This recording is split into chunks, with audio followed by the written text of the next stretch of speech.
back in the backfield. He's going to look his way. Now he's throwing the football down the field. He's going to try to hit his receiver on a seam route. Babineau in coverage as he was just trying to find the receiver. It was batted away. It'll be passing complete. Bring up 2nd and 10 for the Barbe Bucks from midfield. Yeah, kind of hard to get a number at this point. But I'll tell you what, when you look at that Barbe play, I mean, it's just so indicative of everything. Coaches may change at Barbe. Skeet Owens is now the head coach at Barbe. But, boy, I tell you what, if there's ever a team that looks like they watched Saturday college football and came in and tried to implement stuff the next day, it's Barbe. Going to be back in the gun again. This time they're going to hand the football off, try the middle of the field, find a little running room. It'll bring it across the 45 of the Bears, down to the 44 to bring up 2nd and 4 for the Barbe Bucks with 10:55 to play in the Chief Anderson first quarter. You know, Barbe is just for years, for decades, has always been known.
What number was that kid? 10? Looked like it was 10? Yeah, it's got to be 10. Jordan, yeah, that's a top return guy, Jordan Griffin. Pruitt set to kick off to the Bears. It's not streaming right now. No, we have no. And Jenkins in the back, set to receive And it was the never kick able to update from the because there was no battery Buccaneers. in it. And now I finally got it to start updating. We're recording, so. Barbe's offense was able to strike quickly against the Golden Bears as your Carencro Bears now trail 7-0 with 10:13 to play left in the first. Barbe, football teed off at the 40, puts boot into leather, and this football is going to not go in the end zone. It's going to be received and thrown forward. That's going to be a flag on the play. It's going to be thrown across the field to Duffy, who's trying to make room now. Now he's going to go across midfield to the trying to get to the 50. He'll be finally tackled back down at the 45-yard line, but there's no way that football wasn't thrown forward. It was fielded initially by number 16, Deshaun Jenkins, who threw the football out to Duffy at the 12-yard line. Yeah, all of that progress will be for naught. I mean, it was. I mean, I don't know how clear you can get it, Illegal forward like, pass and against you have to know Carencro. that the coaching staff had implored to whomever, whichever of the backs received that ball, that it has to be a lateral or a negative pass. And it was clearly a gain of 6 yards on the pass before the gain of 40 yards on the pass by Duffy right there. But it's going to come all the way back inside the 10-yard line. The initial flag was thrown back in between the 6 and 7-yard line, so it'll be half the distance to the goal line. And Carencro is going to start their first drive of the night against their own end zone, as it'll be 1st and 10 from the Carencro 3.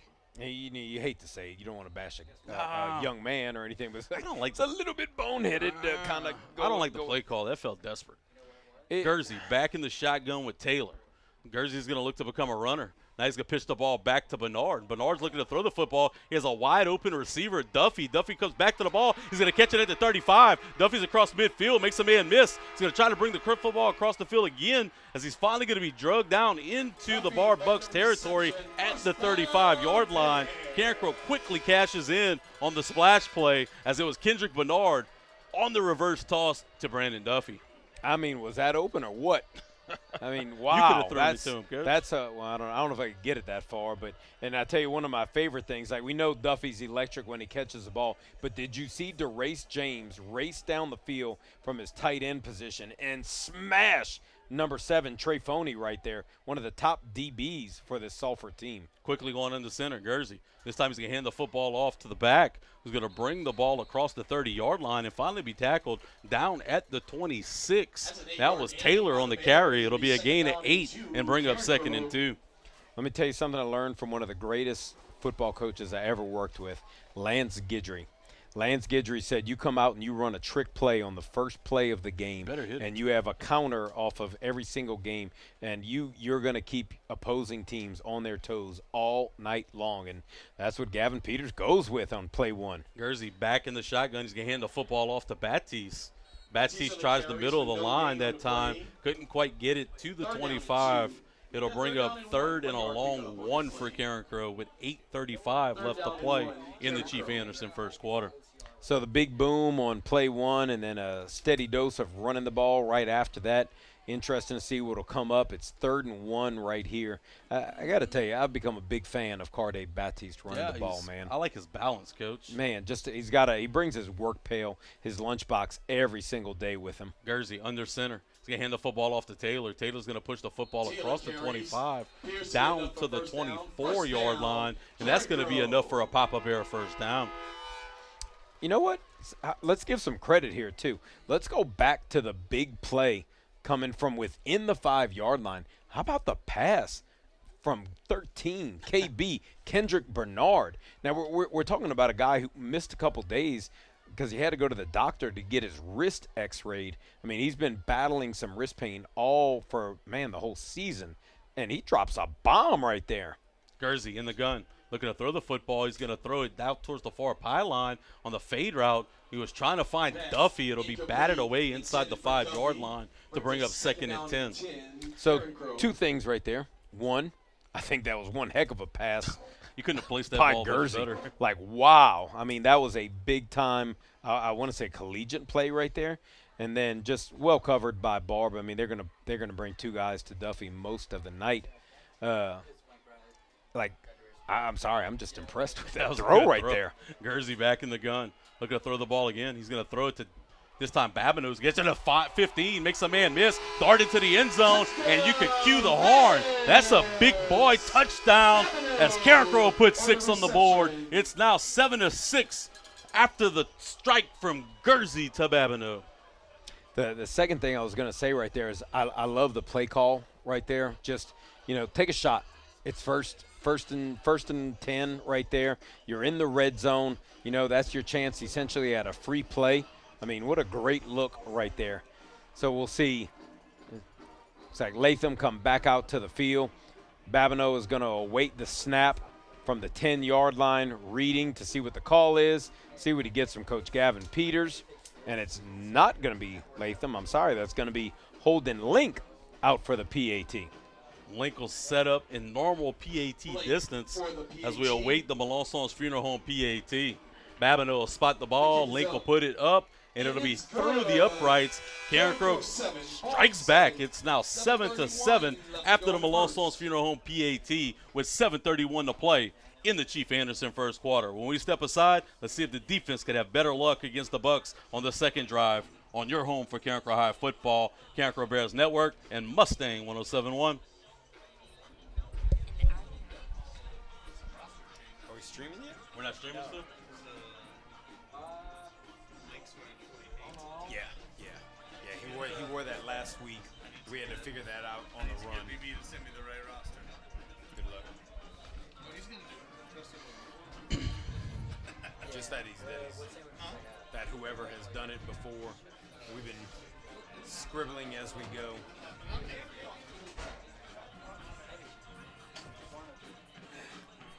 Bears set to kick off to the Buccaneers.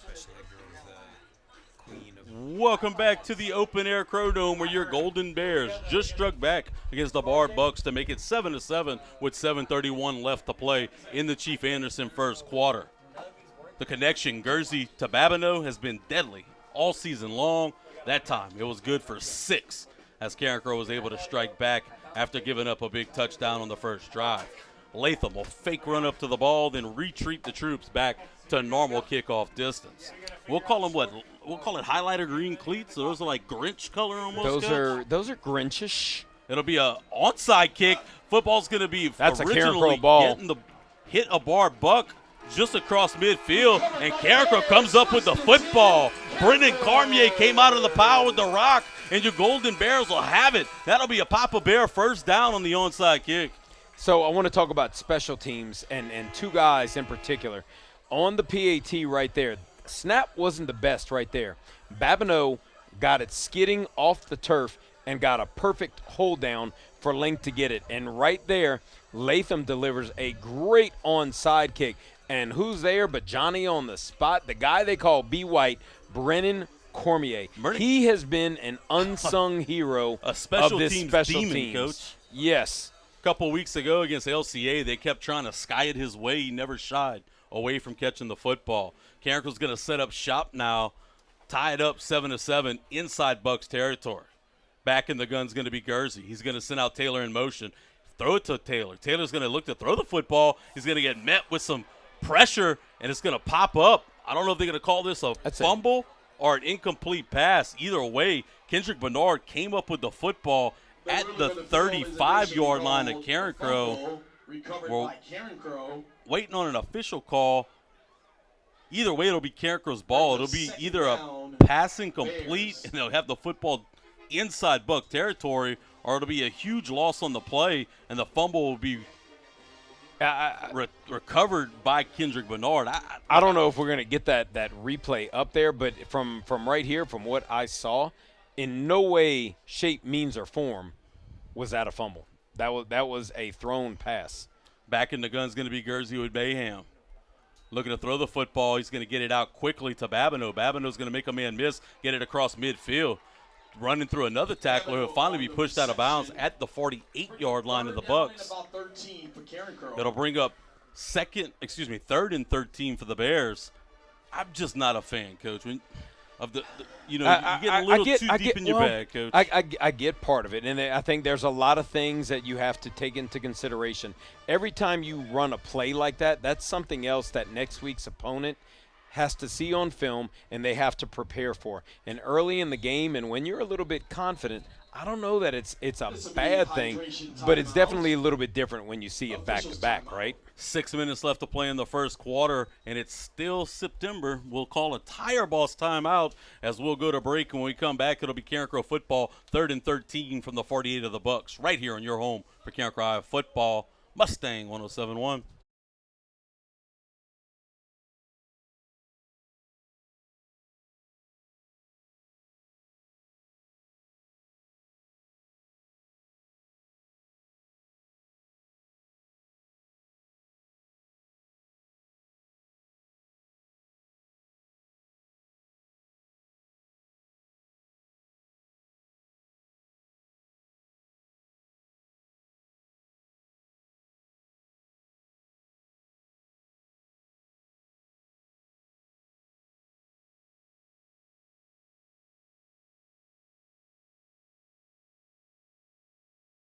Your Golden Bears are tied up with the Barbe Bucks 7-7 with 6 minutes left to play in the Chief Anderson first quarter. It's going to be 3rd and 13 for the Bears from the Bucks 48. You know, one of the things we've seen from Babineau that I think's been a progression with him is his yak yards, his yards after catch. I mean, very seldom is he brought down. Oh, what's that guy's name? Played a couple years. Is it Tavion? Special. Now the starting quarterback at Arkansas Monticello. We still call it the Tavion Special. Whenever we get 5 free yards, it'll bring this up to 3rd and 7. It'll be a much more manageable situation for the Bears as this football is going to be spotted at the 38-yard line of the Bucks. And so I'm gonna go argue against you, so to speak. Okay, the Chip Kelly effect. Excuse me, 43. the Chip Kelly effect. When you throw all those trick plays, it's going to keep you all, on your heels. That's what we have you here to keep me in check, Coach. Well, Jersey back in the gun. He's going to hand the football off to Bayham. Bayham's going to bring it across the 40 and finally be tackled at the 39-yard line of the Bucks. Won't be enough yardage for a Papa Bear first down, but it'll bring up 4th and 3, and I think at this spot on the field, it's an automatic go for it. Yeah, absolutely. And, boy, I would love to be able to go back and watch that one again. I'll do it tomorrow morning. But I don't know that Bayham's knee actually touched the ground. I mean, I saw what happened in the LCA game, and, hey, if that can happen, I mean, Bayham definitely wasn't down right there. But, ooh, too soon? Forcing a long 3 from the 39. Jersey's going to throw the football. It's going to be caught by B. White. B. White's bringing the football closer to the 30. He'll be tackled at the 31, and that's enough for a Papa Bear first down on the connection from Jersey to Cormier. Yeah, love to see Brendan Cormier getting involved in the passing game too. Remember when he was a ninth grader? I mean, this guy's got – I don't know if he was 5 feet tall at that point. I don't know how much more he is, over that now. Coach, right? And, well, yeah, I mean, I empathize with him. And the coaches said, like, Coach, no, like, you got to understand, like, this guy might be the best receiver out of the whole crew. 1st and 10. Jersey looking to throw the football. He's going to be flushed out of the pocket. Looking down the field, he's going to heave it. Looking for that corner. It's going to almost be caught by Babineau inside the 5. I initially thought that Jersey was just trying to get rid of the football, but boy, did they make a run at catching that football along the far sideline. Yeah, and I think that's just it's part of Jersey's progression, like just how much better he has gotten from year 1 to year 2. And I mean, gosh knows how good he's going to keep developing over the year. That's a throwaway ball, but he's still finding a way to put it where it might even be catchable. Jersey hands the football off straight up the middle. He's going to try Bayham, who's struggling to get back towards the line of scrimmage. They'll say he's tackled down at the 30. Be a gain of 1 on the play and bring up 3rd and 9.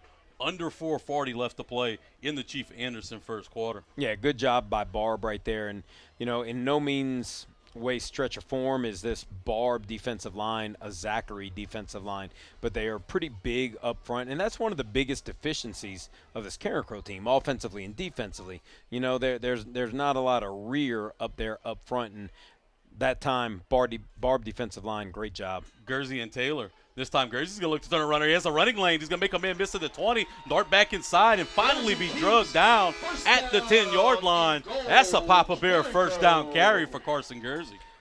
Jersey's running ability has proven to be just an absolute crutch that this Carencro offense can depend on, throughout the first 4 games of the season. But what impresses me is how many of those snaps have been at his feet, have been on the ground. Coach. And, yeah, the composure and poise to be able to catch it no matter where it is and still make some really good chicken salad out of that whole play each time. Somewhere my sophomore English teacher is proud. Jersey back under center. He's going to hand the football off. He's going to find a running lane across the left-hand side of the line of scrimmage and finally be brought down at the 1. That was Carde Batiste. That'll be a gain of 9 and bring up 2nd and 1. Carencro can still get a first down before scoring a touchdown. Yeah, our guy Batiste, we were talking about him a little while ago.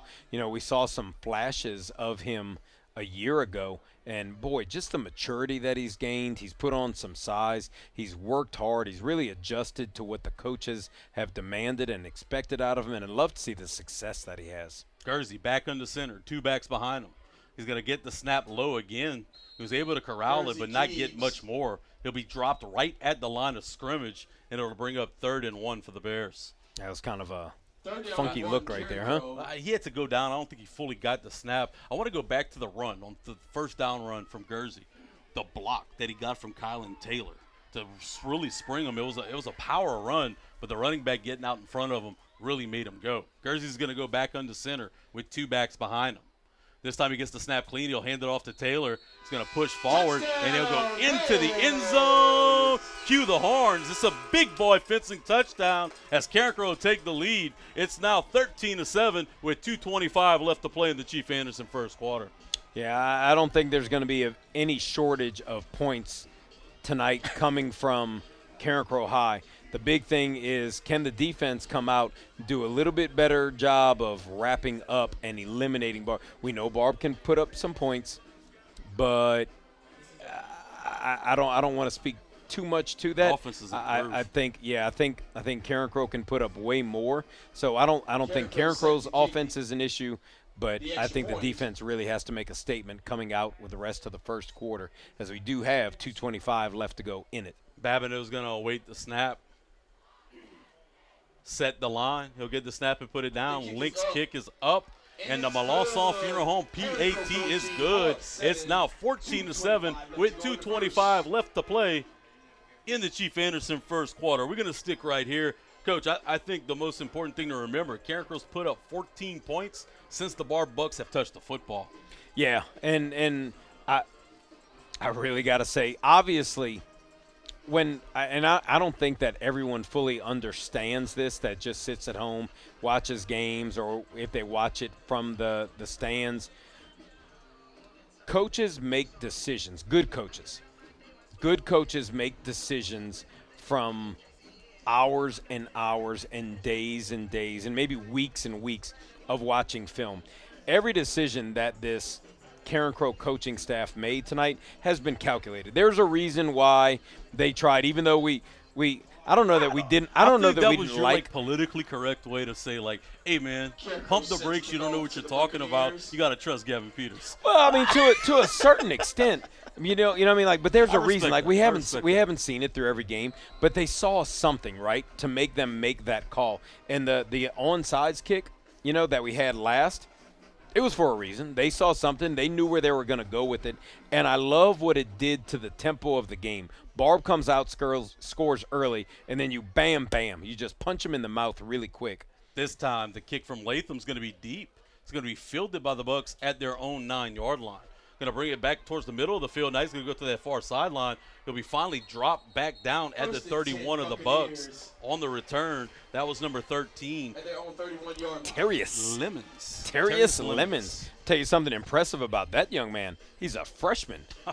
He's silky smooth. Yeah, he's a freshman who is starting in the secondary for this Barbe team. I mean, they're essentially, as we mentioned before, this is a team that is still rebuilding to get back to what they once were. A very proud tradition over there at Barbe. They have some tremendous facilities. Talk about facilities. How about their baseball field? One of the best baseball programs. Coach Ticini and company have been a mainstay, not only in the Louisiana, nationally, but national scape. Back in the gun now. It's going to be throwing the football quickly. Going to be caught by the tight end back at the 35. He'll push the football down to the 36. Carencro's going to gang tackle him and limit the gain to just 5 yards. Yeah, I think that's the same play that we saw them come out on the very first series and throw the ball really quick to Sawyer Kuipers, maybe? Kuipers, maybe? There you go. Kuipers. Kuiper's coming in. He's got 164 yards receiving on the season. He's a big target. It's a quick, safe play. Moves the sticks, but moves the first down marker 5 yards and gives him a playable second down. 2nd and 5. Gray all by his lonesome. Bring a man across the formation, fake the handoff, and he'll turn into a runner. He'll go towards the middle of the field, and he'll be tackled right across the 40-yard line. It's going to be really close to first down yardage. Have to see where they give it, and they will call a first down for the Bucks. I think that's pretty darn close. Initially, I thought he easily had it. Yeah, and I tell you what, you can instantly see the impact of Gray. He has some fast feet. He's not the walker. I'm sorry, the runner that we saw with Walker from LCA. He doesn't quite have the same physical size, a little bit smaller, a little bit shorter right there. But, man, when those feet start going, he is rolling. He has really good balance, though, Coach. Just a good knack. I agree. The feet are quick, and he's decisive with his decision-making. He'll be by himself all in the backfield as they have chip receivers to the far side. He'll bring the slot receiver back in the backfield with him and put him back out far. It's going to be a quarterback power run towards the right, and it'll be dropped by Hayden Monroe at the 45. We'll call that a gain of 4 and bring up 2nd and 6. Yeah, and so interesting look here. First play of the game, they ran exactly what they ran on the first play of this series. Second play of this series, They ran the quick little loop motion with number 2, Landon Kirkland, the senior wide receiver. They're bringing him in, then looping him back around. But this time a different play, allowing Gray to keep the ball right there. Trying to play a little game of trickery, trying to, we did this. Psych, kind of take it away, but not fooling Carencro on that one right there. We played a quarter of football in the open air Crow Dome, and your Golden Bears lead the Barb Bucks 14-7. When we come back, it'll be time for the Pats Printing second quarter right here on your home for Carencro High football, Carencro Bears Network, and Mustang 107.1.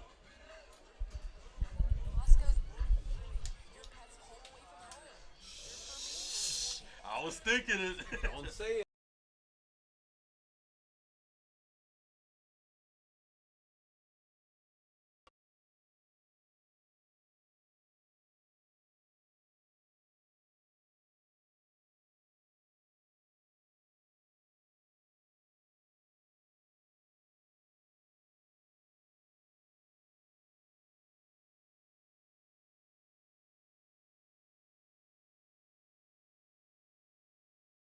The open air Crow Dome, your Carencro Golden Bears lead the Barb Bucks 14-7 after the first quarter. Coach, it's been a kind of a odd first quarter, right? Barb got the football off the opening kick, drove the football quickly down the field and scored on a 44-yard touchdown run. After that, Carencro took the football after a penalty from their own 3. Little trickeration, they were able to muster a touchdown themselves on a 97-yard drive. After an onside kick, they took the lead 14-7, and that's how we got where we are now to start the second quarter. Barb back in the pistol. This time he's going to fake the handoff and throw it out into the flats, and read beautifully by Rontrell Woods, quickly getting into the backfield as he was trying to find his receiver into the flats, to a loss of 2 on the play to bring up 3rd and 6. Yeah, and I think that's one of those ones right there. You either call it one of two things. That's either just a flat-out great play by Rontrell Woods, or that's a great film read by Rontrell Woods. He recognized the motion, recognized the movement, and just blew that sucker up right there. Great job. I want to say, you said it's kind of a little bit different of a first quarter. It's the fastest first quarter that we've seen in a month. Ben Love is somewhere on the south side of Lafayette laughing at you right now. I don't know if he's listening right now, but I know what he's thinking in the back of his mind. Great, back in the backfield, fakes the handoff on the motion man. Now he's looking to turn into a runner. He has a lot of field up in front of him, makes a man miss in Carencro territory before ushered out of bounds and picks up the Barb Bucks first down. Carencro had an opportunity in the backfield. Once he made a man miss, that was all she wrote on the first down carry. Yeah, saw a little bit of a pressure package right there, and I'm watching Coach Jordan Romero because he kind of dips his head to a certain extent because he knows that they made the right call. They had Gray dead to rights in the backfield and not able to bring it up, and then almost got lucky as Gray ran into his own man, but then kind of used that as an extra blocker. And it's like a springboard, right? Yeah, it springboarded him all the way down to the 38-yard line with 11:03 to go in our second quarter. 1st and 10 from the 38 of the Bears. Gray back in the shotgun. Looking to throw the football. He's going to try to hit the running back coming out of the backfield. Nobody went with him. He'll get the football down the far sideline, breaks a tackle. He'll fumble the football into the end zone, but it looks like it was gained possession. We'll wait for the final call, but I believe this is going to be a touchdown for the Bucks. That football was fumbled after the catch inside the 5. I believe the football was regained possession in the end zone by the Bucks. Yeah, I thought it was, but there has been no signal to come from the officials. There are 4 of the officials that are together right now. There are Barb players all around them. I mean, one would think by what we saw by rule, that ends up being a Barb touchdown, but there's been no signal as of yet. It's not really a wheel route. I mean, he just ran. It definitely it might have been similar. Designed as a wheel route. Buccaneers. It will be a touchdown for the Bucks as they inch closer. It's now 14-13 with 10:48 to play in the Pats Printing second quarter.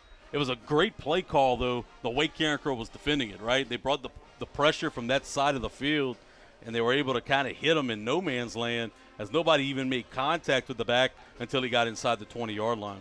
And it just has to be frustrating. If you are a Carencro defensive coach, even an offensive coach, really, this matter, but if you're a defensive coach, like you're putting guys in the right spot, and just nobody's making the crucial play to bring guys down when they're supposed to get down. And then, now you're at a spot where you're potentially looking at a 14-14 tied game, and it shouldn't be. I mean, I'm going to just be honest. It shouldn't be a 14-14 game. It should be a 14-0, 14-7 game at best. Carencro's been in position to make plays tonight. They'll get Carencro to Barbe. They'll be penalized. Unsportsmanlike conduct against the Bucks, and I didn't see any extracurricular. Must have said one of those magic words that we can't say, Coach. Yeah, was it against Carencro? That penalty was against Carencro, correction. It was against Carencro, but I didn't see anybody go crazy. So they'll take it on the kickoff, and they'll be able to kick this football off after the PAT inside Carencro territory. Yeah, it had to be a little verbal penalty there. The kick is good. Barb's able to tie it up 14-14. When we come back, Barb's going to kick it to the Bears from in Carencro territory on your home for Carencro High football, Carencro Bears Network, and Mustang 107.1.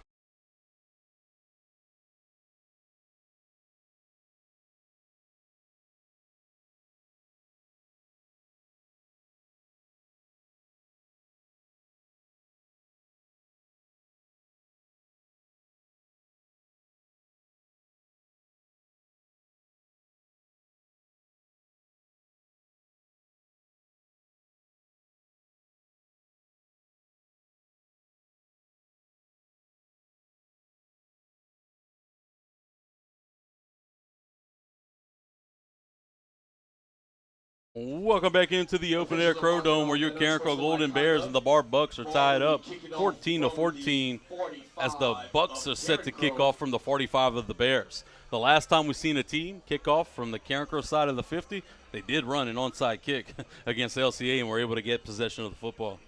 Yeah, certainly would not like to see that currently. Good thing for Carencro is they've got 10 guys who are up there all at the 35 to 30-yard line. Hopefully everybody's ready for something like that. I mean, if you're Barbe, I'm thinking you want to make this as safe as possible or just try to squib it straight on through. But Duffy's the lone man inside the 10-yard line as Barbe's going to flex 4 guys to each side. And it will be an onside kick straight up the middle. It's going to be kicked around a bit and bounce forward or backwards, if you will, and the Bears will be able to regain possession. In on the recovery was number 34, Derek Lotz. That was a good one. I got to give it to him.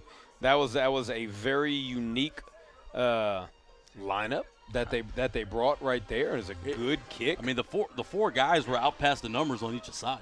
Yeah, I mean, whew. That was Carencro bit the bullet right there and was able to get possession. It will be 1st and 10 Bears from their own 22-yard line with 10:43 left to play in the Pat sprinting first quarter. Gursey under center in the split back. Batiste and Taylor behind him and a receiver to each side. Gursey sets the line. He'll hand the football off straight up the middle as Taylor will try behind the right guard. 2nd down and 9. Not much running room on the play. Maybe a gain of 1 to bring up 2nd and 9. Yeah, not a lot of success early on when Carencro was in the split back look, and the quick gives up just straight up the middle aren't really giving a whole ton. But it's much bigger than that. You run that play to get to the next play, which might even get to the next play. Look at the people that Barbe is putting in the box right now. Gursey back under center with 2 backs. This time it'll be outside look. He'll hand the football off to Batiste. Batiste tries to bring the football back across the middle of the field. He'll gain 1, maybe 2 yards to play. It'll bring 3rd and 8 for the Bears.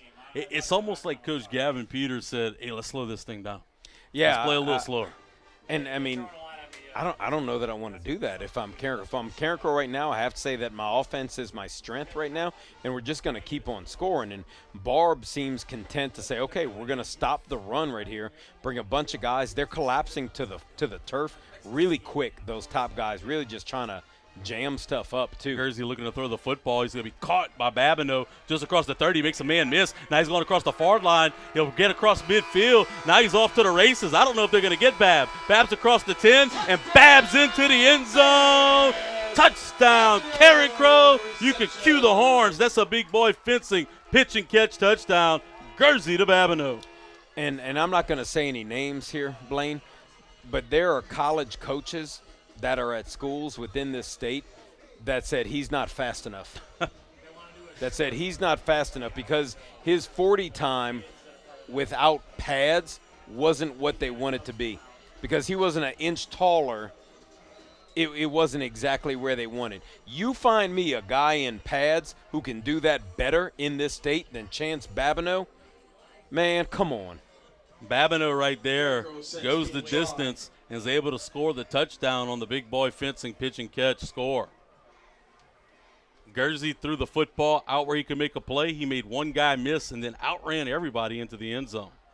The kick is up, and the Melanson Funeral Home PAT is good. Carencro strikes back. It's 21-14 right here on your home for Carencro High Football, the Carencro Bears Network, and Mustang 107.1.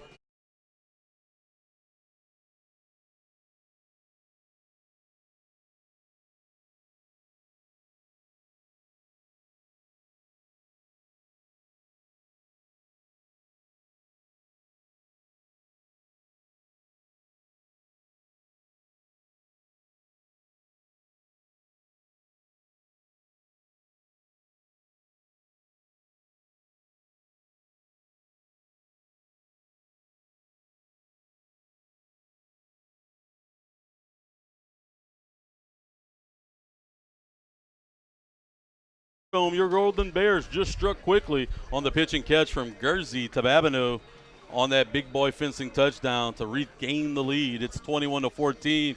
Coach just looked at me, went to break. He goes, "Yeah, man, slow it down. Run the football." What do I know, huh? Well, you know, cue the fireworks, Coach. It's kind of like what I was trying to essentially allude to. Like sometimes you run it up the gut. You run it up the gut. When I was a ninth grader, 8th and 9th grader, actually at Brother Martin, I was coached by one of the best in the business, Al Pontiff, one of the best offensive coordinators, I swear to this day. Brought us to a state semifinal and a state championship game. And hold that as Latham's going to do lets the it quick rip. kick this time out towards the numbers. It'll be fielded back at the 15. Carencro does a good job, though, on the coverage. They're able to drop them at the 21-yard line of the Bucks.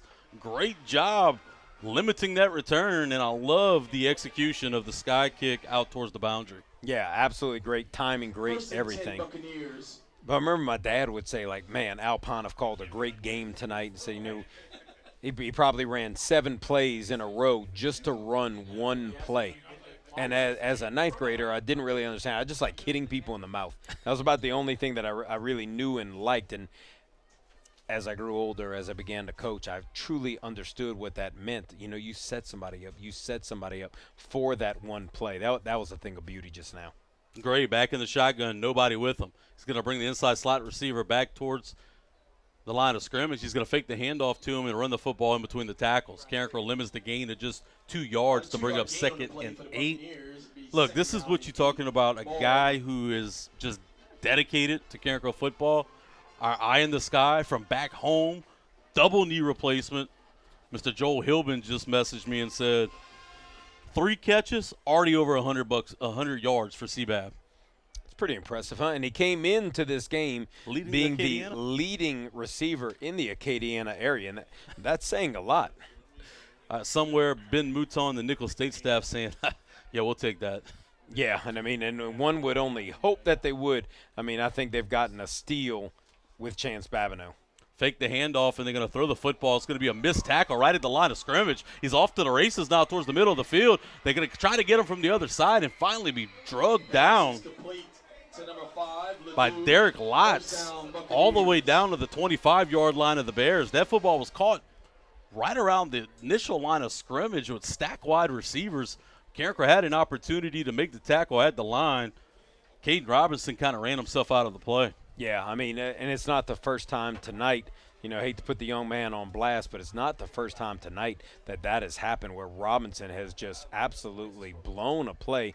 And you could see some frustration from some Carencro players tell him, like, dude, you got to make that play. Thank goodness Lotz came across the field to bring the receiver down. Gray looking to throw the football now down the field. He has all day in the pocket. He's going to let it go. It's going to be caught at the 20-yard line. Pass is caught. That's his favorite pass catcher so far tonight. That's going to be Kuipers who catches it at the 20. Yeah, Kuipers comes in. He's the leading receiver on this team. Big guy, got a big body. Really, he wears the number 4, but he looks more like a true tight end. You know, good high school tight end. He's got the mold right there. And they bring him across, right? They move him around really well. Yeah, and he does a good job of finding the holes and sitting in zone coverage. And I didn't even think that he was actually the target for. He's trying to throw the guy at the 10. Yeah, I think he just said, "Oh, look, another one," and he kind of just brought that down, just kind of snagged it right there. It'll be 2nd and 4 from the 20. Gray looking to run the football. He has the running room now. He'll get across the 10, finally be drugged down at the 8-yard line. That'll be another Barbe Bucks first down, and that'll be 1st and goal for the Barbe Bucks. And that's a tough play to defend with this offense and the weapons that they have. It's tough. A little bit of a RPO look. He showed you run, he showed you pass, and then he tucked it for the run. Kind of reminds me of a few years ago when we saw a really good Brother Martin team come in here and do a lot of that a few years back. 1st and goal, they'll say it's from the 9. A lot of coaches were hollering for Mr. Finney to go in, and a lot of coaches hollering for him not to go in. They ultimately decided to keep the big fella on the sideline. Gray's going to be back in the gun. Has an H-back and nobody with him in the backfield. They're going to blow the whistle dead, and it's going to be a timeout for the Barbe Bucks with 6:10 left to play in the Pat's Printing 2nd quarter. Yeah, I honestly wasn't sure. We're at the 6:10 mark, and I thought it might have been. I thought we were going to take us a tire ball timeout, man. If I'm Barbe, I'm trying to work for the hydration timeout and not have to call one. But we clearly saw that the initial signal was a Barbe timeout. So Speaking if you're of our Carencro, tire I'll boss, take that. Huh? How about our guy Riley Viator and company over at Tire Boss this week, getting one of the Acadiana's Favorites award, much deserved. Anytime we have any tire problems in my family, there's only one stop for us, and that's Tire Boss. Go see Riley and company over there off the Evangeline Thruway on the frontage road, and he's going to take care of you right off of exit 4. Riley and company, professional, quick, courteous, all great stuff at a great price. Go see Tire Boss. I tell you what, you'll pull your car up, to any of the docks that's up there. Riley's probably going to be one of the first people that greets you himself. He's going to tell you, like, okay, this is what we can do. You're going to go inside. You're going to see his wife, Kristen, as courteous and nice and thorough as anybody around. And I was glad to see that they got the hardware to prove what we already knew, that they're the best in the business. Going to be 1st and goal now from the 9-yard line for the Bucks. Gray's going to be flushed out of the pocket. Now he's going to throw. He's going to be intercepted. Derek Lotz undercuts the route in the end zone. And that's going to be a best stop turnover as Carencro's going to take over after the interception. How about the play from the pooper, Derek Lotz? I tell you what, he might have more steals on the football field than he had on the basketball court last year. But I will take it 100%. I hope some of that carries over to basketball. I need that guy to defend a little bit better in basketball, if you know what I mean. How about the instincts, though? Man, where the tell you football what. was gone, undercut that route. It was almost an RPO, right? They were giving Gray the opportunity to either decide to run along the right side or throw that slant route. He thought he had the opening, but boy, Derek Lotz. I just can't just think of the guy who would have played football his whole career. Yeah, that's the crazy thing. Yeah, it's a run block scheme right there, and Lotz just stuck with it, did what he was coached to do, and heck of a play. Guernsey under center, and there's going to be a flag on the play. And I think we're going to get offsides on the Barbe Bucks. It'll be 5 free yards. We'll cut those sticks in half, and it'll be 1st and 5 now for the Bears. And you know what kills me deep down right there? Looking at the play, kind of broke down. It's always hard to tell what exactly it was, but it looked like an actual outside veer. I couldn't tell if it was outside or inside. Windows in my way, but Guernsey was keeping it on the option look right there. But a true veer look, which – does make me a little bit leery when you're inside on film, though, right? Inside the 20 right there. But 1st and 5 now from the 11-yard line of the Bears. Guernsey back under center, 2 backs behind him. He's going to hand the football off to Taylor. Taylor had some running room, run over a defender across the 20-yard line, and pick up the Papa Bear first down. And speaking of our guy Riley, it'll be a true Tire Boss timeout, and we're going to take it with him. When we come back, it'll be 1st and 10 Bears right here on your home for Carencro High Football, Carencro Bears Network, and Mustang 107.1.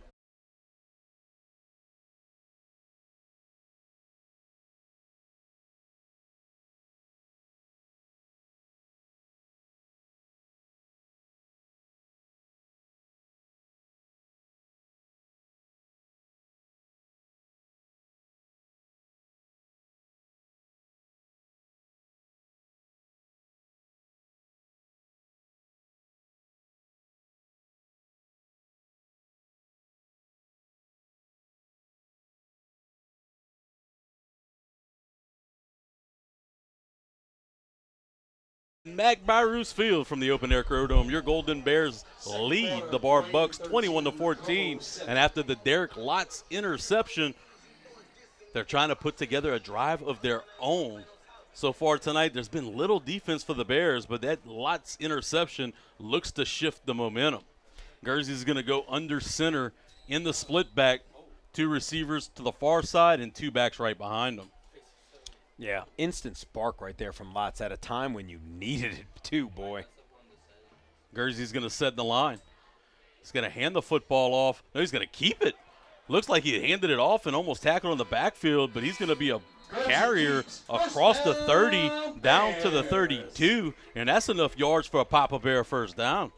You know, one of the things that's so funny is each time we're seeing Guernsey run the ball now, you know, he's really – I mean, this kid has a phenomenal work ethic, right? We've known that from the time he was in middle school. This dude's getting up at 5 o'clock in the morning, lifting before he went to school. In middle school, not in high school, not as a senior, not as a junior. He was doing it way back when. And, you know, he's been a passing guy, right? I think he likes running the ball more than he likes passing the ball right now. This dude loves to see the hit, and he loves to bring the hit. This time he's going to hand the football off to Taylor. Taylor makes a guy miss across the line of scrimmage. He's going to bring the football into Buck territory and pick up another Papa Bear first down to the Barbe 46-yard line.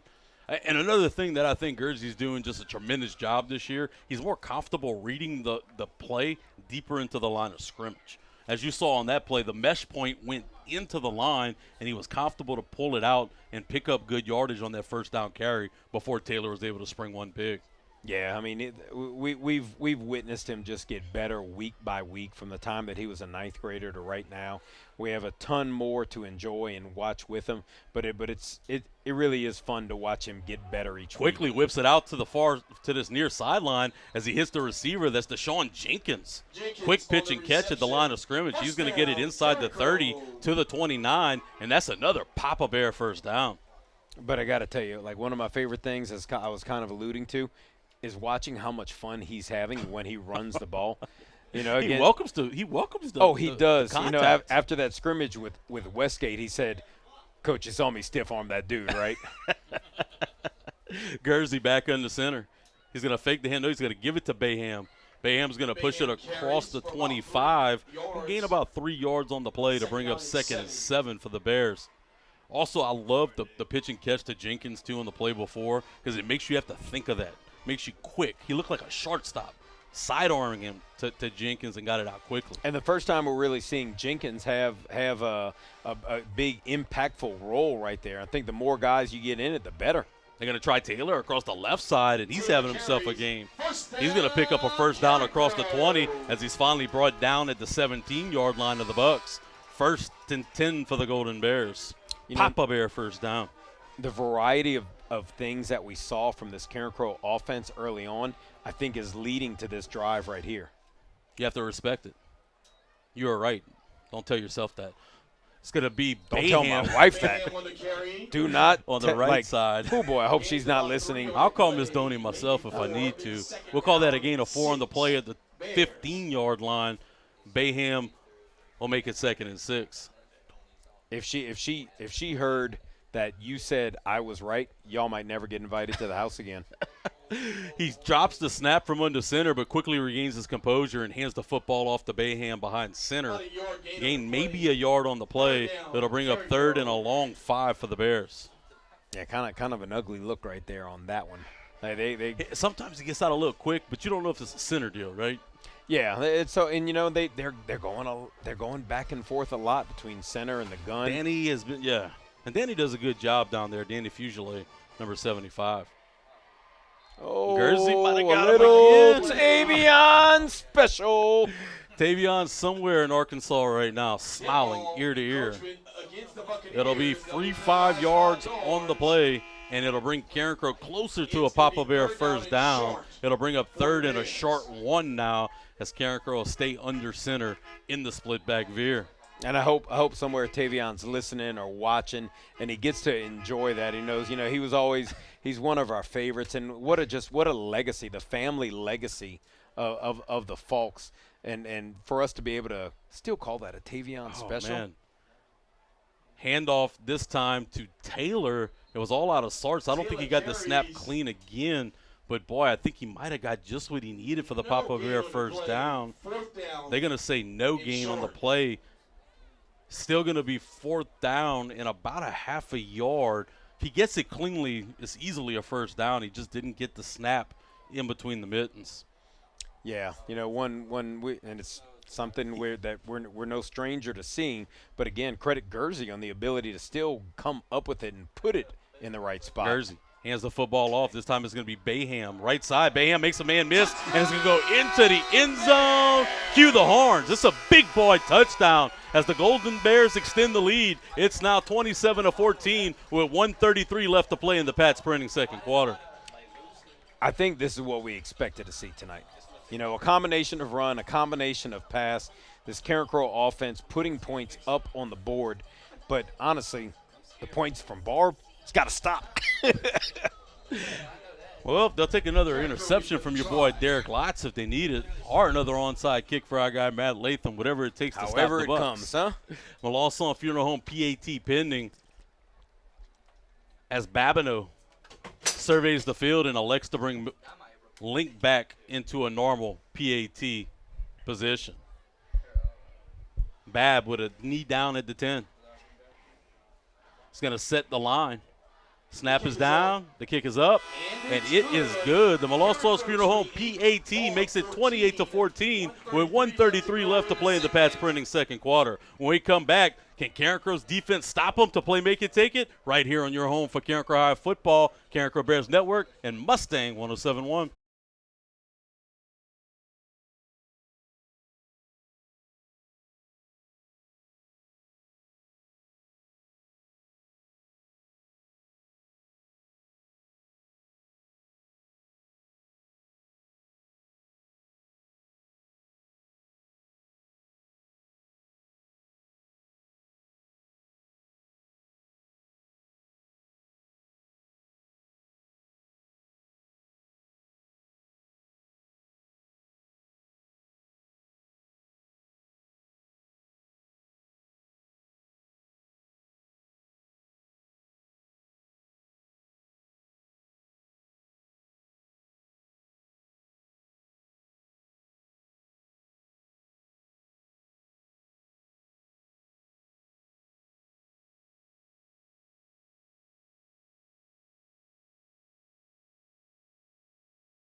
Moss Bluff or Sulphur. He has a big leg, Coach. Yeah. But we had a big one in Lafayette right down the road last night. The Southside Sharks traveled over to Lafayette High. I don't remember exactly what that final was. I want to say it might have been 37-24, I think. It looks like the Lions of Lafayette are a little bit, improved since last year. Lafayette High was up at one point, and Southside kind of put the game away in the last minutes of the fourth quarter right there. Jersey back in the gun, sends Taylor out. Now looking to throw the football, has plenty of time. He's going to let it fly. He's looking for Babineau across the middle of the field. It's going to be caught. Babineau gets out of a tackle. Babineau's off to the races. He's trying to get to that far sideline, and he's going to go into the end zone. Cue the horns. It's an 80-yard score. Jersey to Babineau for 6. It's 34-21 Carencro with 22 seconds left to play in the first half. Okay, I know it's early. Call me crazy, but I think Babineau might end the night with a lot of yards. Babineau is having a game for the ages. I'm going to tell you something that Coach Joey DeWire sent me today. This is 2 years ago, right now, against Barbe. Chance Babineau, most passing yards in the game with 394. Passing at the yards, time. he said. Yep. He also had 186 yards rushing for 580 total yards. He said, guess what? Senior year, trying to do it again, Coach. This time receiving the football as he's having well over 100 yards. I believe that's probably going to make over 180 yards for Babineau. Oh, well over, I think, huh? Still in the first half. That's some Lucas Taylor numbers right there. Jeez. Snap is down, the kick is up, and that Melançon's Funeral Home PAT is good.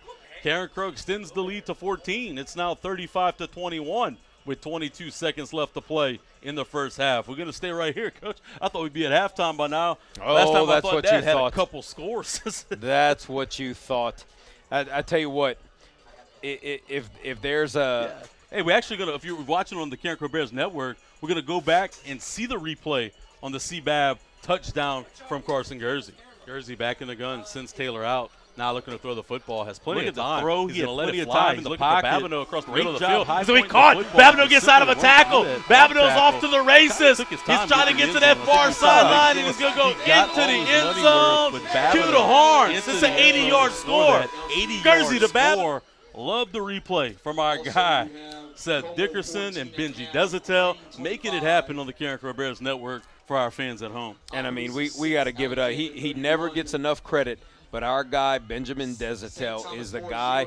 You guys at home don't get to see him. We get to see him, and the work that he does throughout every single Friday night is amazing. He is a graduate of the Carencro High School Academy of Information Technology, outstanding student, outstanding human, and, man, this dude might be making the big bucks one day, and we're going to be sitting at home saying, man, I remember when I knew Benji. That was our first time ever in the Carencro Bears Network history. We're able to show you the replay on the Jersey to Bab touchdown. Can we celebrate that moment? The first time in the Carencro Bears Network that the live replay is in effect, and I am loving it.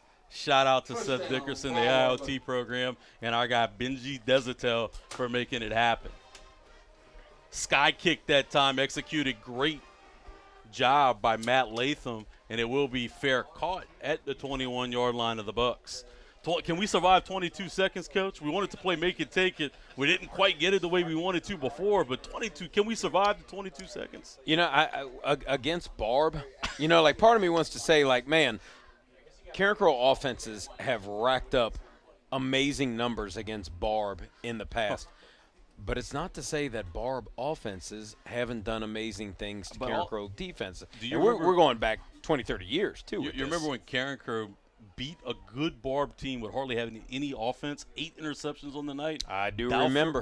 Damon Dalford kicked about a 50-yard field goal. 53. 53-yard was a state field record goal. at the time, I think. Quickly thrown. Finds his guy. Big tight end across the 40, the 35, down to the 36, 37-yard line. That was Kuipers from Gray. Maury Dennis was in coverage, and the hash mark at, I think, the 31-yard line, ate him up, went to the turf, and then got back up to slow down the play right there. The Mathis Lede picked off a fumble, at the 2-yard line, brought it back 98 Scrambled. for a tutty. Do you remember that? I do all too well. Matter of fact, let's throw a little DeMathis a day history. Since you brought up that one, do you know where he ended up playing college ball? Northwestern State. He went to Northwestern, and He was then a he demon, right? he left after 1 year, and he was a boll weevil, just like our guy Tavion Folk. Went to Arkansas Monticello. I was actually privileged enough to. He called me up, said, "Hey, Coach, opening game. We're going to be at Southeastern." It was the first game that they opened Strawberry Stadium for at Southeastern after they had shut down football for a good 15, 20 years. I can't do the math on that. When can we ever do math, right? Come on. We're not math folks. Only half of us are English folks. Well, an interesting thing about DeMathis, too, he wasn't a 4-year player at Carencro.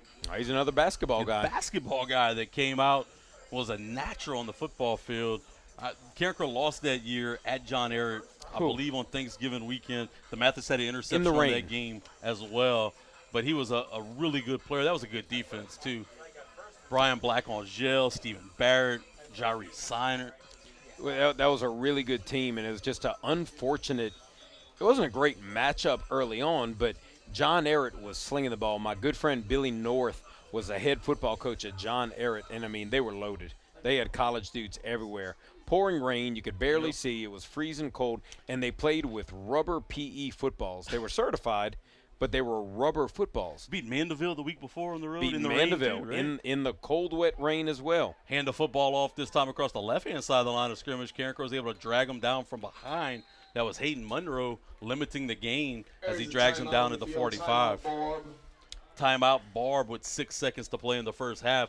Look, that's probably one of the better Carencro defenses of all time, I would say.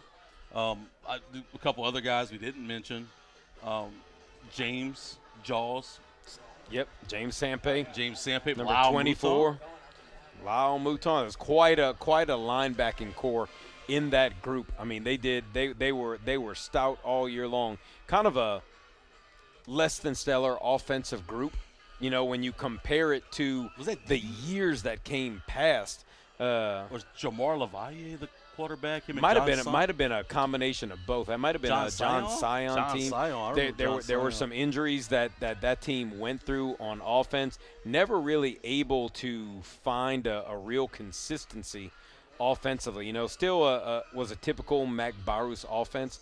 You know, you were gonna see a pro eye base, not run a ton of plays.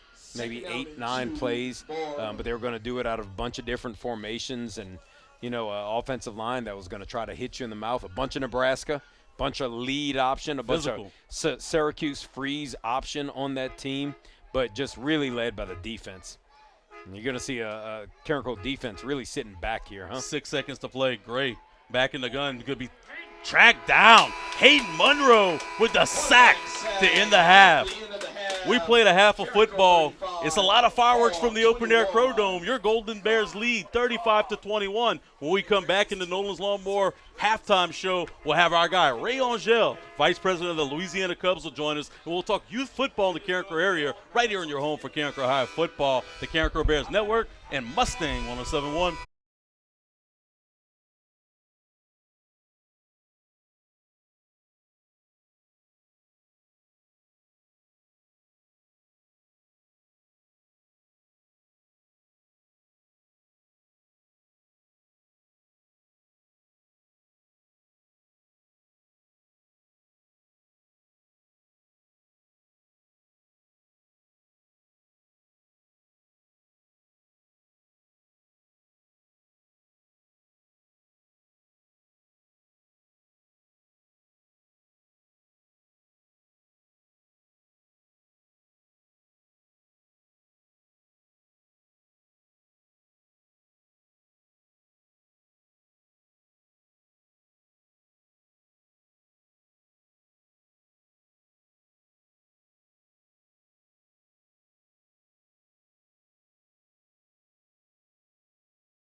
Welcome back to the Open Air Crow Dome, where your Golden Bears lead the Bar Bucks 35-21 at the half. This is the Nolan's Lawnmower halftime show, and it's a privilege of mine to bring on our guests for the Nolan's Lawnmower halftime show, Ray Angel, the vice president of the Louisiana Cubs Youth Football Organization, brand new in the area and Yes, much sir. needed. Coach, appreciate you joining the time with us Man, today. Appreciate y'all extending the welcome. And look, Coach, you've been involved in youth football for a lot in the area. You coached a lot of these Bears and Farmer Bears. Super excited to have you back under the sea.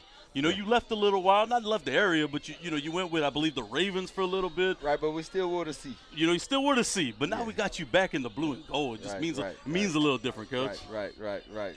Is the heritage, man. And tell us a little bit about the new organization and what you guys have and what you guys have to offer and the age groups that you guys are able to take in. Well, we do ages 4 to 12. Flag starts at 4 to 6. 8 to 12 is tackle.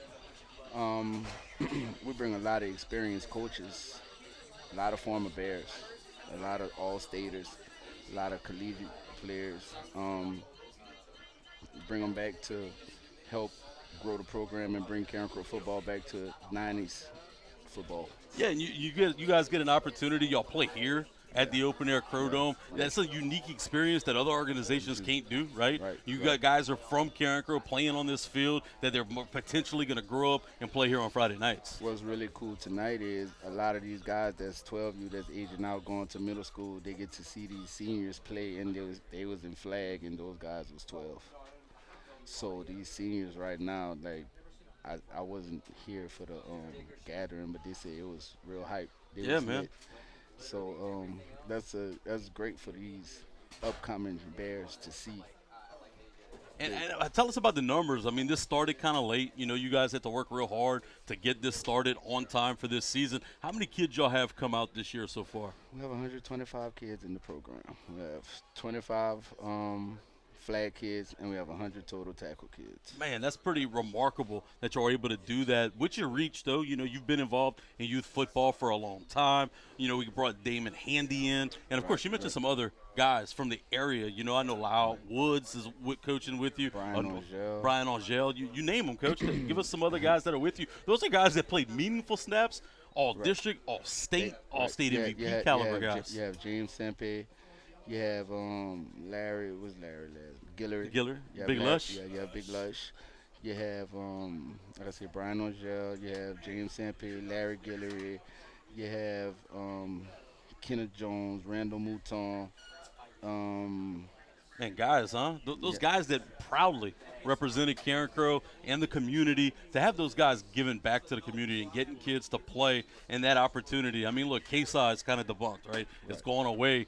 This is the organization to put your kids in if you want them to play football. Correct, especially if you want them to learn football with patient coaches and coaches that's going to teach the basic fundamentals of the game and not try to overextend it, you know? So what's your philosophy? Like when you guys start them out in flag, you know, you guys are trying to teach them the basic fundamentals, the aspects of the game. That way when they're older, they're able to contribute when they get to a school like Carencro. Honestly, we focus on aggression and technique. Because, I mean, with a lot of the flag football and a lot of the way kids are brought up nowadays, there's not a lot of structure. So we focus on aggression, structure, discipline, and technique and skill set. You know, we try to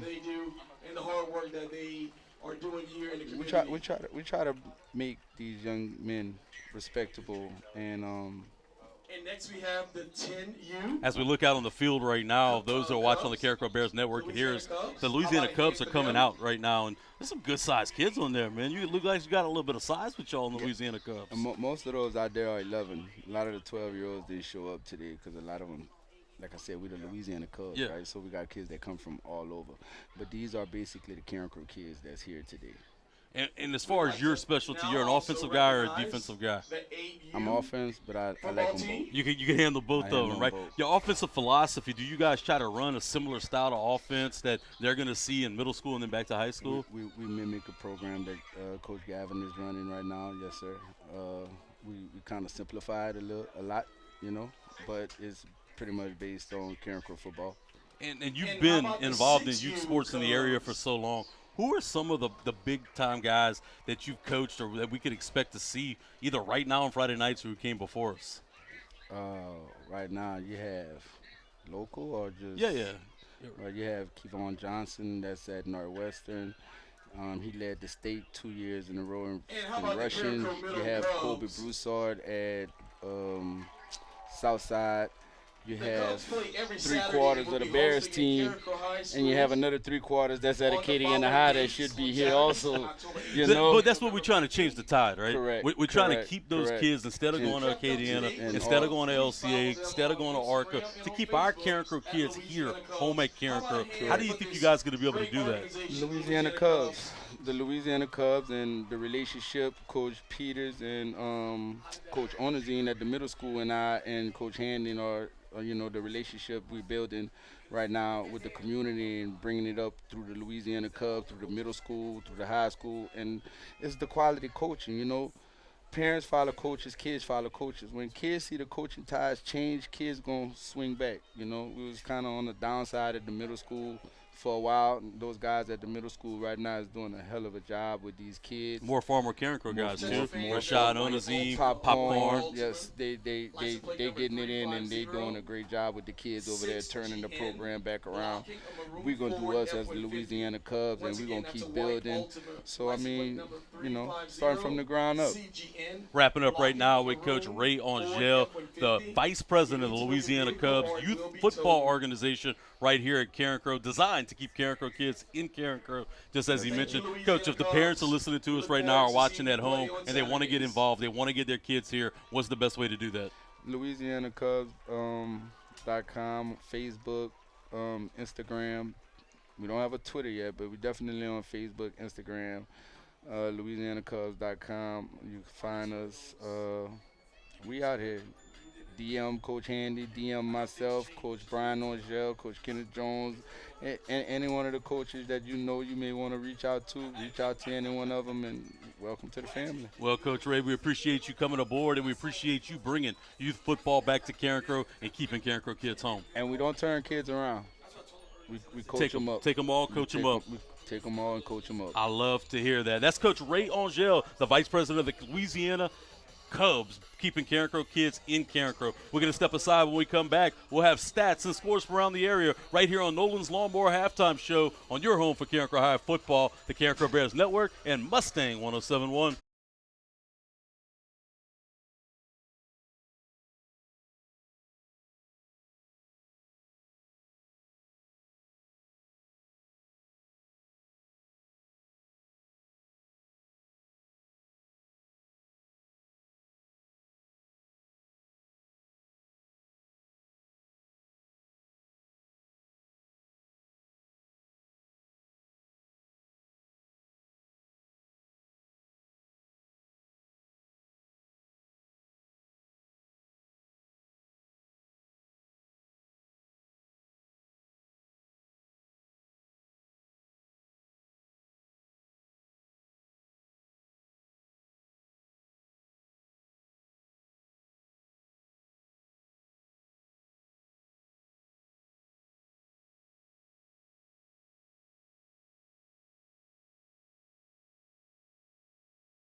Nolan's Lawnmower Carencro halftime show. I'm Blaine Viatar, joined alongside Coach Christopher Kovac.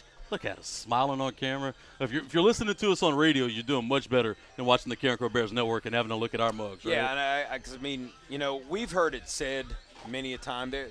I'm sure we have some people who don't like us. We have a bunch of people that do like us. But that was Our when family we were likes just us. on radio. Well, I don't know about that, but when we were on radio, they did. Now that they can see us, oh boy, because Shout out to my dad. Brian Viatar will always have a listener every week. I promise you. yeah. My dad will be there listening to us each and every week. So faces made for radio right here. I'll go ahead and give you some halftime stats from the ball game tonight. Thanks to our eye in the sky coach, Joel Hilbin. Carencro first downs, 14, Barbe 11. Rushing the football, Barbe 137 yards to Carencro's 96. Throwing the rock, how about this? The last 2 weeks, Carson Guersey has 285 in the air for both of those games. Tonight, 285 in the first half. Barbe 153 yards passing. Total yards of offense, Carencro 381 to Barbe's 290. Gray rushing the football, 89 yards with 154 yards passing. Ledoux has 90 yards receiving for Barbe. And how about this? Carson Guersey, 223 yards passing, 28 yards rushing. C-Bab, 193 yards receiving, 3 tutties, Coach. First half. First half. We played a half of football, and Kylan Taylor, 36 yards on the ground to go along with the 1 touchdown. And I would love, just for those young men, because of the types of players that they are, on top of the type of young men that they are, I would really love to see those numbers continue to grow in this game. I looked at the area stats, from the Acadiana area, and there are guys with some more yards. But there are also guys who didn't play. St. Thomas More, LCA, and Zachary. And this Barbe team is good. Yeah, I mean, there's apples and then there's oranges out there. While we're talking about apples and oranges, how about we look at some pears and some grapefruits are from around the way. We'll throw some different ones at you because we'll get some 3-5As, but there are some big state matchups that have big-time local implications within their own area. Like in Lake Charles, 3-5A matchup, it's Sam Houston 20, Sulphur 7 in the third quarter. In New Orleans, there are a couple huge Catholic League games. It's currently John Curtis 14, Rummel 12 in that game. I mean, that's just a huge one of local implications in the city of New Orleans, but big time in the state as well. Another one, big Catholic League one. Brother Martin 14, Jesuit 10. Statewide, Catholic High 14, West Monroe 14. That's got to be a good one, right? Ooh, man, look at that next one. Yeah, how about this one? Another North Louisiana, but a familiar opponent for the Bears. Neville, 16. St. Thomas More, 0. And that game's on the south side of Lafayette, too. And that's a STM team that put up points in bunches against Catholic and Acadiana. Yeah, I mean, that's really kind of like one that almost makes you – things that make you go, Cole Bergeron is kind of Jekyll and Hyde, though. You Yeah, got a little bit different version of him each and every week. Yeah, I really kind of – I mean, to be honest, not to discredit, but I thought we'd see a little bit better performance. Virginia Tech has the belief that he will kind of be that guy. And, I don't want to say it's just him. I mean, he's got to have guys that catch the ball. And he has offers got to have from a lot of different places, not just Vitech. Right. And Brent Pryor's been fired from Vitech, and I hear he's kind of poking around other areas. So he's definitely taking a look at other interests. Yeah. Let's jump down to 4A. We've got our good buddies Benjamin Gonzalez and Tyler Pierce that are over at Brobridge. Things not going so well for them right now. It's Kaplan 20, Brobridge 0. Not a big fan of that. A big one because it directly relates to the season that our Bears will have. Lafayette Christian facing off against the Shaw Eagles tonight.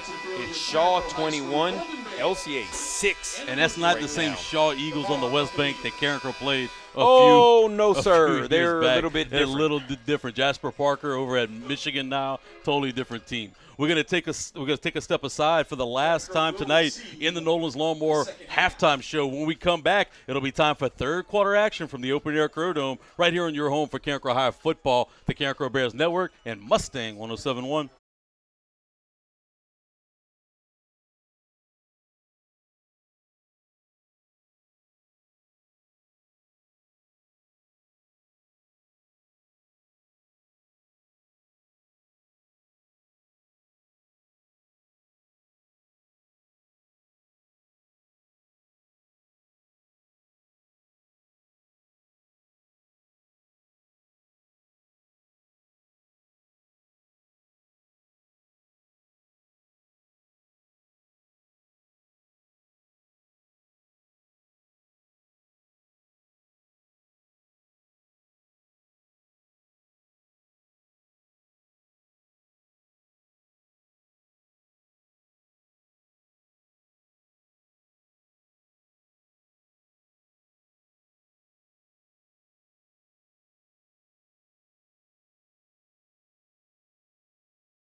And I tell you what, talk about wasting no time from the time that these two teams get on the field. Barbe is going to kick it off. It's a high sky ball to Rontrell Woods. Woods is going to bring it out to about the 36-yard line, and looks like that's where we're going to bring our third quarter up, huh, partner? Quickly as they come, we'll take it though, Coach. Carencro leads the Barbe Bucks to start this second half, 35-21. We had a lot of fireworks in the first half. We'll see if Carencro's offense can continue. Guernsey back in the gun with Taylor. Two receivers to this near side will be Babineau and Bernard. One receiver to the far side will be Duffy. Guernsey going to bring a man in formation is going to be Duffy, and the left side of the line of scrimmage jumped. About all of them, right? Yeah, a little bit. Tackle, the guard, and the tight end. It looked like they were dominoes, and somebody hit one on one end, and they just ba-doom, ba-doom, ba-doom, ba-doom, all the way down. Looked like the big young guy right there, Mr. Finney, might have been the guilty culprit. And I got to tell you, when you're 6'5", 285, or whatever that big guy is, everybody's going to notice when you go down. If you fall on me, I'll probably fall over too, right? We're not little guys. You might never see me if I go under Mister. First and 15 for Carencro from their own 31-yard line. He's going to hand the football off to Taylor, but Barbe Bucks with the run stunt gets him in the backfield. It'll be a loss of one on the play and bring up 2nd and 16. Yeah, we've seen on first down and second and longs that Barbe has really loaded the box and brought some pressure. So I would definitely expect to see maybe Gavin Peters open up the passing game. Maybe right here on 2nd and 16. I'd rather that than on third down. Though, Oh, right? I'd much rather. Guernsey back in the gun. He's going to bring Taylor into motion. Now looking to throw the football down the field. Climbs the pocket. Still looking to throw. He's going to throw the football, and it's going to be caught by Duffy. Duffy comes back, and he'll get down inside the Buck territory for the first down pitch and catch. That's a Papa Bear first down at the 49. He initially caught it past the first down marker, brought it back underneath the first down marker. When it's all said and done, though, into Barbe territory, Papa Bear first down. Yeah, you know, we've mentioned it before. We've said you hold your breath a little bit each time when Brandon Duffy is going to have the ball in his hands, because he might do something really dangerous. And 1 out of every 2 or every 3 times, he's going to do something that's just absolutely dynamic. Guernsey back in the gun, looking to throw the football down the field. Has plenty of time. Now trying to turn into a runner. He'll run. Tries to run through the arm tackle, but he'll be dropped just after a gain of 1. It'll bring up 2nd and 9 for the Bears.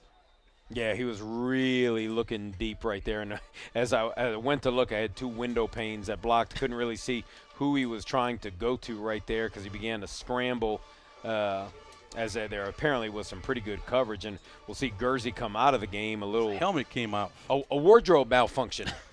That'll insert CBAB in at quarterback. He'll have, it looks like that'll be number 10, Chris Baham, with him in the backfield. That's a pretty good replacement, huh? Yeah, I mean, the come Babineau on, guy. huh?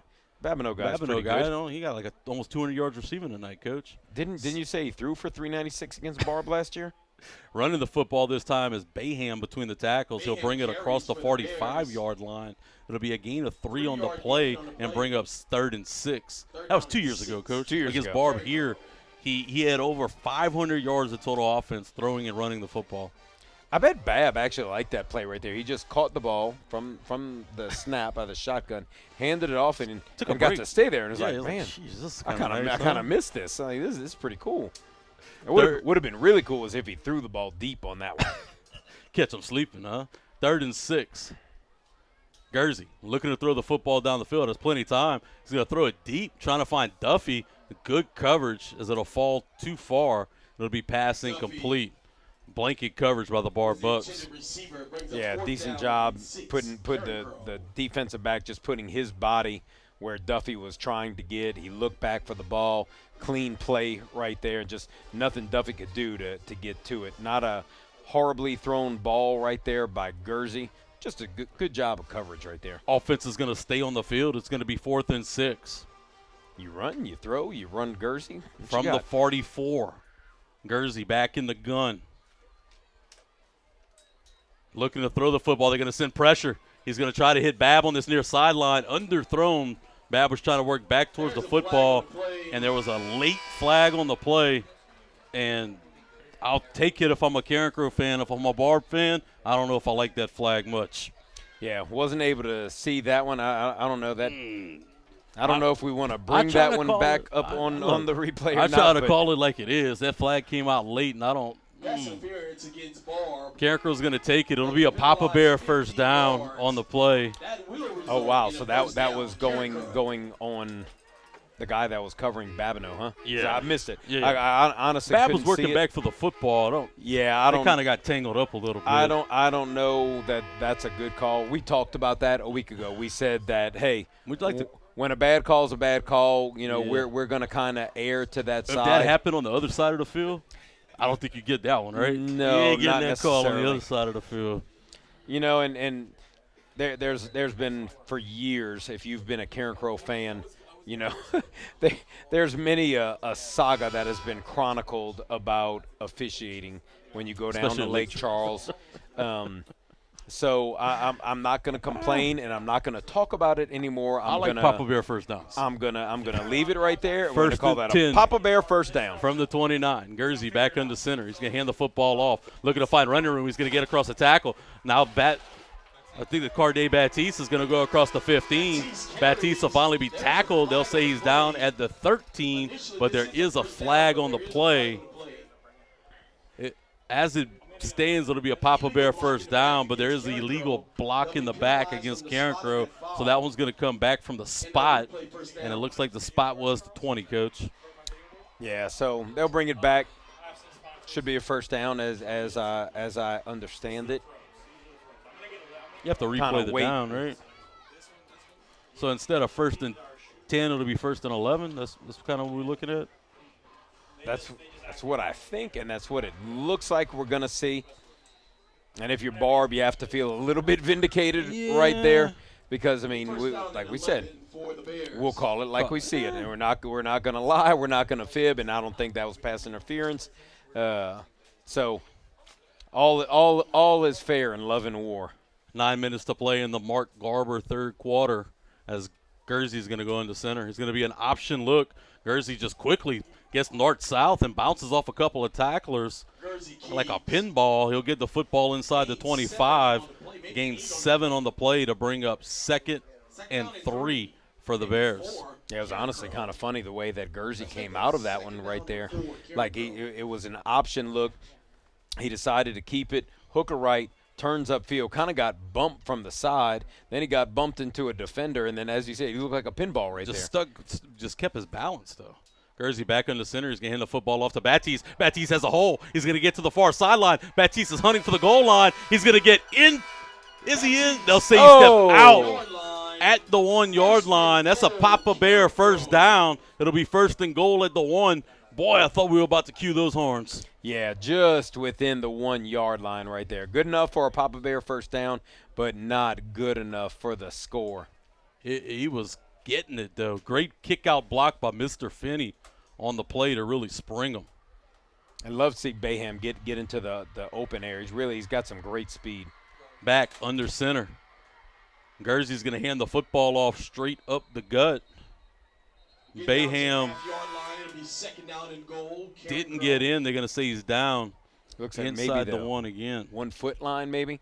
Bayham said eventually he'll get in there. Give me another try. I'll eventually get in there. Yeah, and I mean at this point, it's a 35-21 game. There's 7:30 on the clock and running in our third quarter.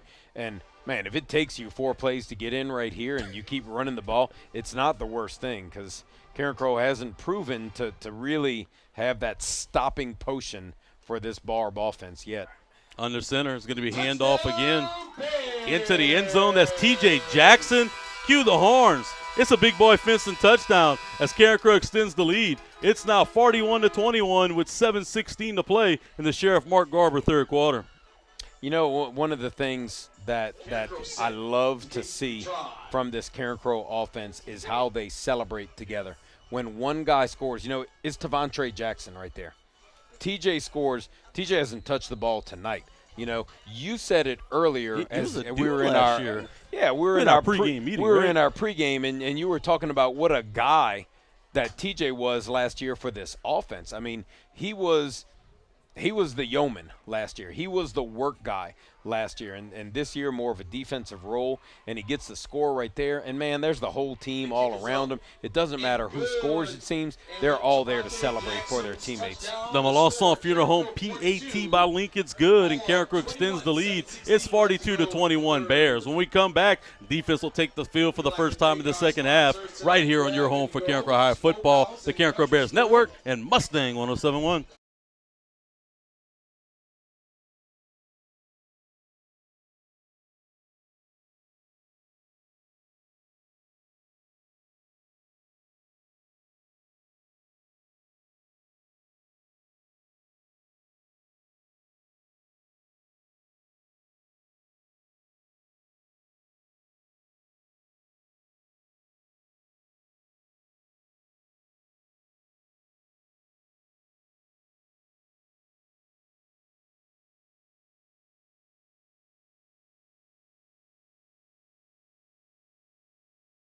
Back into the press box of the Open Air Crow Dome where your Golden Bears lead the Barbe Bucks 42-21 with 7:16 left to play in the Sheriff Mark Garber third quarter. After the touchdown run by T.J. Jackson, Latham is going to kick it. It's going to be another quick kick. This time not as much height to it. It'll be fielded at the 20-yard line, but Carencro does a good job getting down there on the coverage as he'll be tackled at the 35-yard line by DeRace James. Looks like that's number 13 right there, Terrius Lemons. We had mentioned his name before, the freshman defensive back. Man, he has some absolute speed, and you can see why they're giving him the opportunities in the special teams game, whether it be in the punt return game, the kickoff return game. Man, he has some speed, and he can flat out go. Very fleet of foot. Fleet of foot. So, speaking of guys who have some wheels, we're going to see number 3, Jalandon Gray, come back out. Gray back in the gun. The snap's going to be over his head. Looking to fall on it, and he will. Carencro Bear defender coming in quickly. Couldn't come up with the snap, but he'll fall on the loose grenade to regain possession as it'll be 2nd and 22, it looks like, for the Barbe Bucks back at their own 25-yard line. Yeah, number 30, Trent Young in there on the pressure. And just a great job. I call it a pressure. I don't know if that's not technically a pressure as the snap went over Gray's head, but Trent Young, Johnny on the spot right there, not only brings Gray down, had a chance at the ball right there as well. Gray by himself in the gun again. Trip receivers to this near side. It looks like it's going to be an RPO, trying the right-hand side of the line of scrimmage. Good job by Carencro really staying home right there, led by number 5, Rontrell Woods. Still able to gain good yardage, though, huh? Even when you think you got him for a loss, he gained 6. Yeah, they threaten you with the short passing game so many times. Kind of saw it again, kind of, almost hard to tell. Was it RPO? Was it just the quick fake? like in basketball, shot fake, right? Shot fake, and I'm going to drive the ball. Kind of what we saw right there, and he's just so quick, man. 6 minutes left to play in the third quarter. That means it's time for a Tire Boss timeout. We're going to step aside when we come back. It'll be the first time tonight Carencro has Barbe third and long on your home for Carencro High football, Carencro Bears Network, and Mustang 107.1.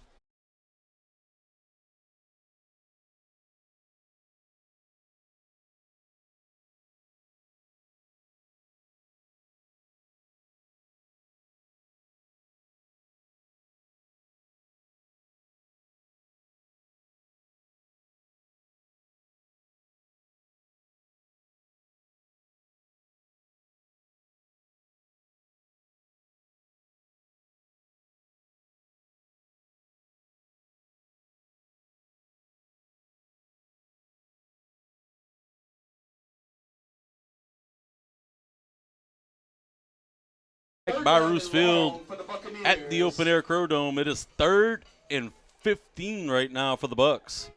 First time tonight, Carencro put Barbe in really an uncomfortable position. Gray back into the pistol with trip receivers to the near side. Gray looking to throw the football down the field. He's going to stay in the pocket.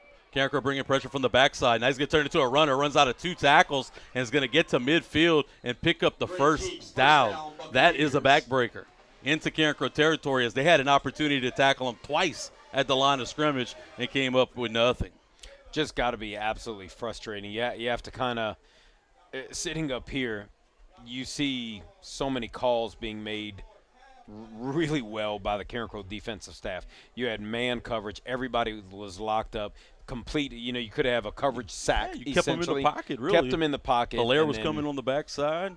And then he squirts out. 2 guys have the chance to make the play. Don't do it. First down, Barbe. Handoff straight up the middle. Carencro coming with a gang tackling led by Will Laverne as they'll drop him at the line of scrimmage. It'll bring up 2nd and 10.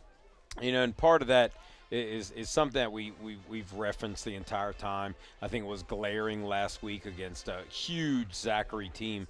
You know, this is a Carencro team that's just light. You know, there's just not that much size up front. And I mean, it's hard, you know. So you're seeing Cayman George get more reps up front. You're seeing Mr. Finney get some reps up front. There's some guys who are – Trent Young came off a little gingerly just now. There's something to keep an eye on as Barbe goes quick to the line of scrimmage. It'll bring up 2nd and 10 out of the pistol. Gray looking to throw it. He's trying to heave it deep. One-on-one coverage towards the boundary, just outside of the reached-out hands. A lot into coverage, and there's a flag back in the backfield. They're going to get Carencro for a roughing the passer penalty. Can't get out of our own way, Coach. No. I believe we've talked about it week by week, and we'll go back to some of our radio predecessors when we call that a SIW. Self-inflicted wound. Giving them that free first down, of course, paying homage to our guy, Big Dave Thibodeau. Now, on one hand, that was a pretty good shot. I didn't see. Oh, wow. Carencro's going to catch a huge break. After the roughing of the passing penalty, they also had an illegal man downfield on the Bucks. So those penalties are offset, and they'll replay the down. The play was kind of extended, and we really, while we're just kind of working on our replay abilities here on the Carencro Bears Network, it's really not one – you tend to not want to show penalty plays. I don't want to see that. Yeah, we really don't want to see those. But it was an extended play right there, Carencro as it break. was a shot down the field. So what a break. And, I mean, to be honest, you know, when it's football, it's football. That's a shot Jalandon Gray just took, Yeah, too. you know, Carencro got in the backfield pretty quickly there. Gray looking to get a little pressure. Monroe's going to get him out of the backfield. Couldn't quite get there, though. Gray at the last minute flips it out to the running back, out into the flats. He's going to gain 6 yards on the play. It'll bring up 2nd and 4. Yeah, and that's the sort of energy and effort that we need to see from Hayden Monroe, the sophomore. Man, he almost got home. All of the time. When the times that we've called his name tonight, they've been on very similar plays where he's got a rushing package coming from the backside as Gray is moving towards the opposite sideline. We need to see a little bit more of that from him every single play. You know, just a sophomore, but man, we could sure use a whole lot of that from him and everybody else up front. 3rd and 4 as they're going to try to hit his favorite target right there. Pass is incomplete. So he's trying to find Kuipers just past the line of scrimmage. Too tall for him. It'll bring up 4th down.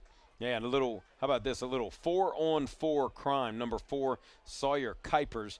You know, we mentioned before, as you just said it, his favorite target. Loves to come in, sit in that zone, just short plays right there. And number 4, Wilson Landry for the Golden Bears. Read it well and laid a hat down right there. 2 physical plays out of 3 in a row. 4th in a long 4. 4:05 to play in the 3rd. Gray back in the pistol. Trip receivers to this near side, and Carencro's going to take a timeout. We're going to take it with them. When we come back, it'll be 4th down for the Bucs right here on your home for Carencro High Football, the Carencro Bears Network, and Mustang 107.1.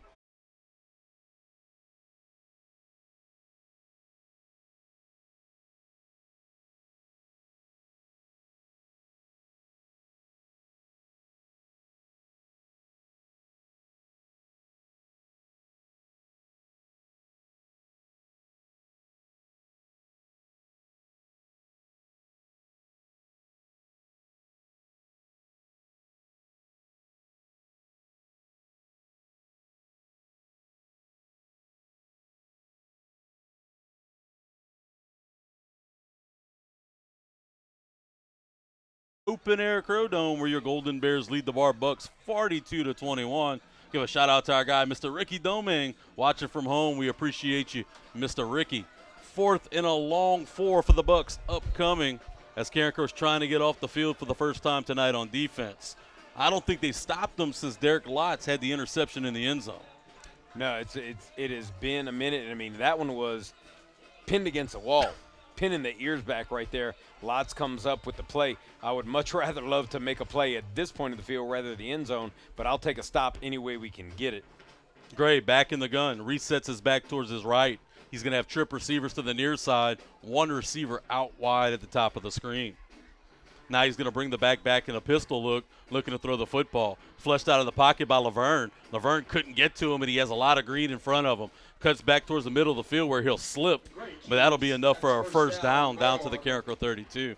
And so, I mean, here comes the credit to Gray right there. If I'm going to say that I'm going to put some money on one of those Carencro defenders as probably one of the top tacklers with everything that I've seen for the year, my guy Will Laverne, big number 0. I thought Will was going to get home, right? Yeah, he's got to be one of those guys. And he was able to get away from Laverne, who's got a mix of speed, physicality, and pretty good size. And, I mean, that's just a tribute to Jalandon Gray right there. Gray back in the pistol. He's going to hand the football off to the back this time, trying to get to this near sideline where it'll be pushed out of bounds by Monroe.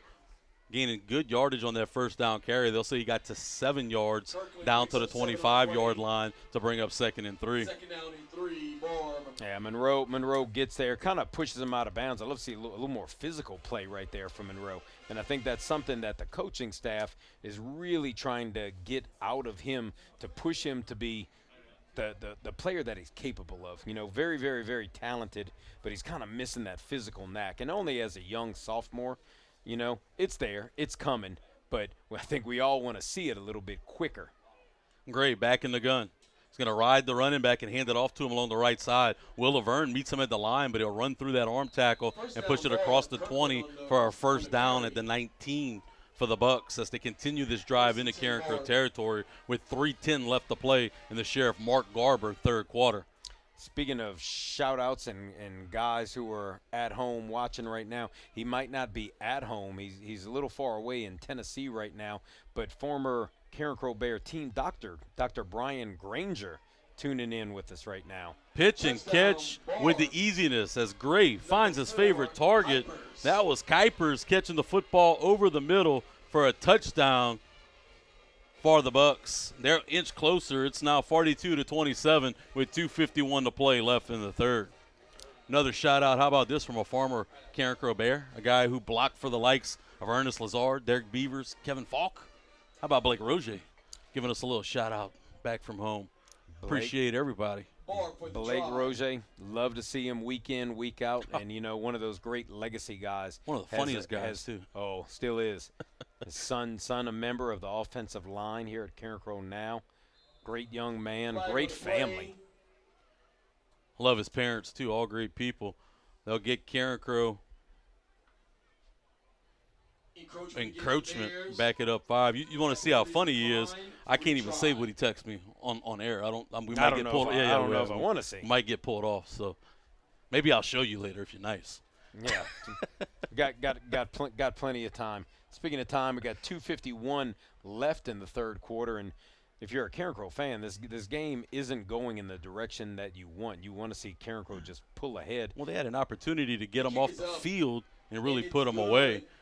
Field goal's good, and it's now going to be 42-28. Carencro continues to lead by 2 scores. We're going to stick right here after the Barbe touchdown. Carencro had an opportunity to get off the field 2 times on that drive. 2 times. They had them 3rd and long on the plus side of the 50 of the Bears, and then they had them on 4th and 6. Both times couldn't get them off the field, and it proved deadly for the Bears as Barbe was able to capitalize. And again, look, I'm not trying to be critical. These are young kids, but they were in position to make the play, and Gray might have just been a little better. Kuipers might have been a little better, just more athletic, ran through the tackles, and was able to make a play and extend their drive. Yeah, I mean, that's the thing. There's no one that can take away the type of player that Jalandon Gray is, and just a junior at that. I mean, this guy he's been dropping rushing yards. He's dropped passing yards when you give him that. The passing game has been so there for Barbe, but the biggest thing is the rushing game. I mean, and it's just with him. I mean, he is the sole motor behind this Barbe Buccaneer offense, and Carencro's inability to bring him down upon first contact. And you got to respect the pass too, though, right? You can't. That's the thing. You absolutely have to, and that's what makes it tough. You know, I mean, it's kind of like a Braylon Walker, but he just doesn't have everything with him. They're going to try the onside kick, and Carencro's going to get a little lucky. It goes over the head of Carde Baptiste before it was corralled by Decavian Martin, but there is a flag on the play, and I believe that's going to be offsides on the Barbe Bucks, and they'll have to re-kick it. Think they try it again, Coach? One would tend to think that they would not, but in a Barbe Carencro game, and one that is going back and forth, where we already have 70 points before we've even gotten to the fourth quarter, the good Lord only knows. And it's if you bet the over tonight, you have to feel pretty good about it. Yeah, if you're in the over, you're feeling pretty good. If you're at the under, if you were trying to not get so good. Home at a decent time, it might not be I as thought conducive and to it's that. my fault because I did the Ben Love. They are going to try the onside kick again, and Carde Baptiste was able to get it. Took a shot just shy of the 50 at the 49. Now wait, I want you to know something. Do you know who gave Carde Baptiste that shot that he took right now? Not Gray, huh? Number 3, Jalandon Gray. They literally had the quarterback as the essentially that guy's like the headhunter on the onside kick. Like that's Baptiste gutsy, took a man. shot. He was able to corral that football and get Carencro possession on the plus side of the 50 to start the drive. Gursey will bring the troops to the line. It'll be the split back look. 2 backs behind him and 2 receivers to one receiver to each side. Gursey sets the line. He's going to fake the handoff and look to throw the football down the field. He's going to let it ride. He's looking for Kendrick Bernard. It's going to be underthrown. Almost intercepted. Great read right there by Terrius Lemons, undercutting the route. Coach mentioned Mr. Lemons, the freshman. Heads-up play, just couldn't come up with the catch. Good coverage, 13-on-13 crime as he was trying to find KB. And just one of the rare times that we have seen an underthrown ball by Carson Gursey. I mean, this young man is on the money so much of every time that he throws it, and I'm sure he's upset. But I think the guy who's the most upset is Kendrick Bernard right there, because he knew if his fingers were on that was 6 right there. Handoff this time as they're trying the middle of the field. Believe that was Bayham as he's going to drop behind the line at the 50. That'll bring up 3rd and 11 for Carencro. And you know, I said earlier on the first possession, first down of each possession, we've seen a bunch of guys in the box from Barbe, and we've seen a fair amount of pressure coming. So credit the offensive staff for saying, okay, I see what you're doing. I counter. I move to checkmate right there and throw it deep. And they, one of the reasons why that ball was a little underthrown was there was some good pressure coming at Guernsey. Guernsey's going to get the Tavion special out of the shotgun. So instead of 3rd and 11, it'll be 3rd and 6 now on the free yardage as they'll bring the football back into Bucks territory. Know what that does, though, Coach? That really opens up the playbook. 2-down territory gives you an opportunity to possibly run the football. It just opens the playbook to a host of things. What do coaches and analysts love to say in that position? Much more manageable 3rd down. Quote that. Guernsey's going to send the running back out into the flats. He's going to rotate out of the pocket and be dropped for a sack. Back into Carencro territory. This will be a loss, and that'll just take away the chance of possibly going for it on 4th down, as Carencro's going to bring out the punt unit for the first time tonight. Yeah, first time we've seen the punt unit come out. We go back to that St. Thomas More game. We saw a variety of punts coming from Carencro, all of the short version to Guernsey, and then It'll be the coaching staff added the traditional punt look, and then we haven't seen it at all tonight up until right now, as we've got a minute left to go in this 3rd quarter. 4th and 12 from the 49-yard line of the Bears. Guernsey back in normal punt formation. He's going to put a boot into this one. It's going to be a low-line drive. He's going to check up at the 20 and take a Carencro bounce inside the 15 down to the 13-yard line, and that's what Will Laverne will down it, and the Barbe Bucks will take over with 51 seconds left to play in the Sheriff Mark Garber 3rd quarter. Our guy Will Laverne tried giving it the old fan approach, gave it a little woof. I'm sure he was kind of couple yards on. He got it down to the 12. It was 13. Blowing on it the whole 9 yards. Little gust from the gods, as Kevin Costner said in Tin Cup, but just couldn't quite get it. But still, Bears will take that one. Ball down on the 12. You bring up the golf. You're bringing up golf, man. The United States absolutely got shellacked today. At home. I missed that. Sorry, Bethpage Black. I was too busy teaching today. Sorry. Missed that. The Europeans really putting it to the Americans today in the Ryder Cup. Back in the gun's going to be Gray. More of a pistol look. Looking to throw the football towards this near side. Plenty of time. He's going to let it fly deep. Wilson Landry in on the coverage, and he'll drop the football. It was a great adjustment middle of the air by Kuipers. And he had an opportunity to haul it in back at the Carencro 40 as he got inside position on Landry, but it went through the mittens and it'll fall incomplete. Yeah, Landry really did a good job with his initial coverage. And then Kuipers, as you said, great adjustment while the ball is in the air. Great adjustment while the ball was in the air on that one. My guy Benji does it till now. He got the replay rewind ready to roll for us. Won't take a look at that one though, Benj. Looking to throw the football now is great. He's gonna dance around in the pocket. Looking to get in the backfield. He's gonna run through a tackle. Now he's gonna throw it back across his body. It's gonna be caught back at the 25. Landry comes in to tackle him. There is a flag back down at the 8-yard line, and I believe that's gonna be holding on the Bucks. Our guy number 83, Kelvin Hilaire, the son of Carencro former great Sigmund Hilaire, really had a great containment right there at the end and just had no chance of getting back to the ball because he was held pretty well right there, enabling the quarterback, Jalandon Gray, to get a little extra room, a little extra space to try to make that play. But the flag's going to go ahead and bring that one back. Holding against the Bucks, just like Coach said. That'll be half the distance to the goal line, and it'll bring up 2nd and long back at the Barbe 6-yard line. Carencro has them backed all the way back there. A little bit of frustration right there in the Barbe huddle. 2nd and 17. Yeah, they look for the first time tonight. They're facing a little adversity. Yeah, there's a couple things that I've liked from Carencro. A lot more physicality, defense. Like seeing guys get hit for the first time in a month. Going to hand the football off, or Gray's going to keep it, excuse me. Tries the middle of the field. They're able to drop him. For a loss back at the 5. Mr. Finney and Rontrell Woods in on the big stop right there to bring up 3rd down from the 5-yard line, inside the 5-yard line at that. 7 seconds left to play. I think the Barb Bucks might be content to let this go to the Carencro Automotive fourth quarter, and they will. We've played 3 quarters in the Open Air Crow Dome. Your Golden Bears lead 42-28. When we come back, it'll be time for fourth quarter action on your home for Carencro High football, the Carencro Bears Network, and Mustang 107.1.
Welcome into the Carencro Automotive fourth quarter, live from the Open Air Crow Dome. Your Golden Bears lead 42-28.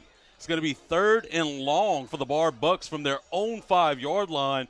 Carencro desperately trying to get off the field for the first time in maybe since the first quarter. Yeah, it's been a minute. I think we might have had a 3rd and long early on in the third quarter. Have not seen them punt yet. I mean, why punt when you've got Jalandon Gray? Jalandon Gray back in the Carencro end zone, looking to throw it. He's going to step up in the pocket and become a runner. He's going to run through an arm tackle. Now he's going to get across first down yardage. Now he's across the 40. He's going to bring this football all the way down to the 43-yard line of the Bucks. Carencro had him pinned back, and Mr. Gray erased that with his legs. I mean, I just don't even know what to say at that point. I mean, you had everything that you wanted in the worst situation that Barb has faced the entire night, and just the inability to make a tackle. I mean, it comes down to simply that. 1st and 10 from the 42 of the Bucks. Gray back in the pistol. He's going to hand the football off this time straight up the middle. Carencro's going to stay home. He's going to gain 4 yards on the play to bring up 2nd and 6 down to the 46-yard lines of the Barb Bucks. And, you know, when we talk about that, it's a critical moment because you see it's game-changing moments, right? It's game-changing moments when you allow a team to come out of that bad of a situation. And if you come to practice, you'll see this Carencro team working on that. You will see those situations being worked on. Teams flying, the whole defense flying to the ball, individual wrap-ups on the ball, but the inability to make the actual play on Friday night is killing them right now. Gray's going to throw the football. He's going to find his favorite target. Oh, Kuiper again. He's going to go to Kuiper across the middle. Kuiper, just like you mentioned, comes out of that slot formation, and he just sits right in the zone coverage, and they're able to get the football to him quickly. Just essentially taking what Carencro is giving him. And, I mean, if you're Carencro, I mean, if it's me, I'm okay with that. If you want to run 20 of those and let's see who wins over the course of, you know, bringing the ball the length of the field, that's fine. 3rd and 1 from the 49 of Carencro. I'll take it, but not on this play, Coach. We've got to stop him. Get off the field. Gray's going to run it, and he has a lane. He's going to get across the 45 and be tripped up at the 40, and it's going to be another Barb first down. And, boy, did you hold your breath right there. I'm just thankful for the hash mark at the 42-yard line because we can give credit to the tackler Could have as used them a being few plays back. the hash mark. Like, I mean, nobody else stopped him but the hash mark right there. At the 40-yard line, it's going to be 1st and 10 for the Barb Bucks out in the pistol. They seem to kind of be taking their time and playing at a different pace right now. 9:25 left to play in the fourth. Sends a man in motion out in the flats. He's going to climb the pocket. Now he's going to dance back towards the near sideline. He's going to run through that tackle and still look down the field. He's going to finally throw the football out to his receiver, who's going to be caught at the 35 and fall forward. They say he's going to go out of bounds at the 32. It'll be a gain of 8 on the play to bring up 2nd and 2. And I mean that's not the worst of things. I mean good coverage downfield, giving Gray not much of an option, but then that's almost kind of the worst thing that can happen is when Gray is having all his guys on the perimeter locked up, and he becomes a weapon Leaves on the his middle feet. of the field open, huh? Man, it's tough. You know, you almost kind of wonder if you want to just start leaving a spy right there for 2nd him. and 2. Gray out of the pistol. He's going to hand the football off. We met at the line, but it's going to run through the tackle across the 30 for a first down. That's enough for a first down for Barbe. It's number 14, Carde Batiste in on defense, Coach. I don't think we've seen that yet this year. Looks like he's playing kind of that overhang at the linebacker spot. Yeah. You know, and I kind of brought it up just now, but I mean it in all seriousness. Like, it is now the time that maybe you switch what you're doing a little bit defensively. And by no means am I questioning our defensive staff because they knew way more football than I do. But, man, Gray has just been so effective. Got to find a way to stop it. Or maybe am I going about that wrong? It's not that. They've been in the right spot. We just haven't tackled. Gray back in the gun. Sends a man in motion, now looking down the field. Finds one-on-one coverage. He's trying to get it to him. Landry in on the coverage, and he's going to break it up. Landry had an opportunity at an interception, but he was able to knock the ball loose and out of bounds for an incomplete pass. 8:26 left to play in the Carencro Automotive fourth quarter. Your Golden Bears lead 42-28. Hey, good job right there by Wilson. I mean, Kuiper's definitely the bigger body, has the advantage right there. And, you know, I mean, Wilson Landry is not the fastest guy in that Carencro secondary, but really does a great job being step for step, getting his hands on the ball. Finding the football, too, getting the head around. Yeah, really good job. Gray with 8:26 to play in the fourth. 2nd and 10 from the Carencro 29. It's going to be out in the pistol. Kuiper's going to be the H-back. He's going to fake the handoff, and he's going to pull it and throw it underneath. Skinny post is going to be caught and drugged down to the 1-yard line, but there is a flag on the play. Yeah, interesting to see what that's going to Where be. the flag came out at. Everybody is moving down the field. Like, no appearance that this would be coming back at any time. Horse collar against Carencro. Half the distance will be horse collar. When you get it to 1, you can't get much closer. Maury Dennis on the coverage right there and just absolutely burned to the inside right there. One-on-one coverage and just gave up a ton right there and didn't think from up here that he horse collared him, but I could certainly see where it was a horse collar, if you know what I mean. Good job by Gray to pull out the RPO and hit his receiver who had inside leverage. Going to bring a man in motion. Now he's going to look to hand the ball off, and it's going to be illegal shift. False start on the bar Bucks to go in reverse. He was going to fake that handoff and then try to hit his underneath route, right? I think Yeah, look like it. I think Kuiper was going to try to come up from underneath right there. He ended up having two guys in motion right there, so ends up being a definite blessing for Carencro. I almost have to think that now your biggest fear is number 3 with the ball again. You hold your breath every time he touches it, Coach, and he touches it every time. play. And, yeah. And, I mean, in the position that we're in, we're 7:40 and running in the fourth quarter. And, I mean, it's a 2-score game right now. Barbe scores one more time. You got to be expecting something shady. Gray's going to hand it off straight up the middle, and he's going to go into the end zone without a lot of resistance. And Barbe's going to cut the lead. It's 42-34 with 7:27 left to play in the Carencro Automotive fourth quarter. You know, in our pregame, as we were talking about the game, and we had some people kind of eavesdropping on the conversation and said, what great words are going to come out of tonight? I don't know if we ever have great words, but I'm going to throw a new vocabulary word out for the night, and that word is going to be porous. Porous, as in a rock with lots of holes in it. And unfortunately, the Carencro defense has been very porous tonight, as they have proven the ability to have a solid front to stop the ball. Porous. Word of the week from Coach Christopher Kovac. We're going to step aside when we come back, see if Carencro's offense can answer on your home for Carencro High football, the Carencro Bears Network and Mustang 107.1.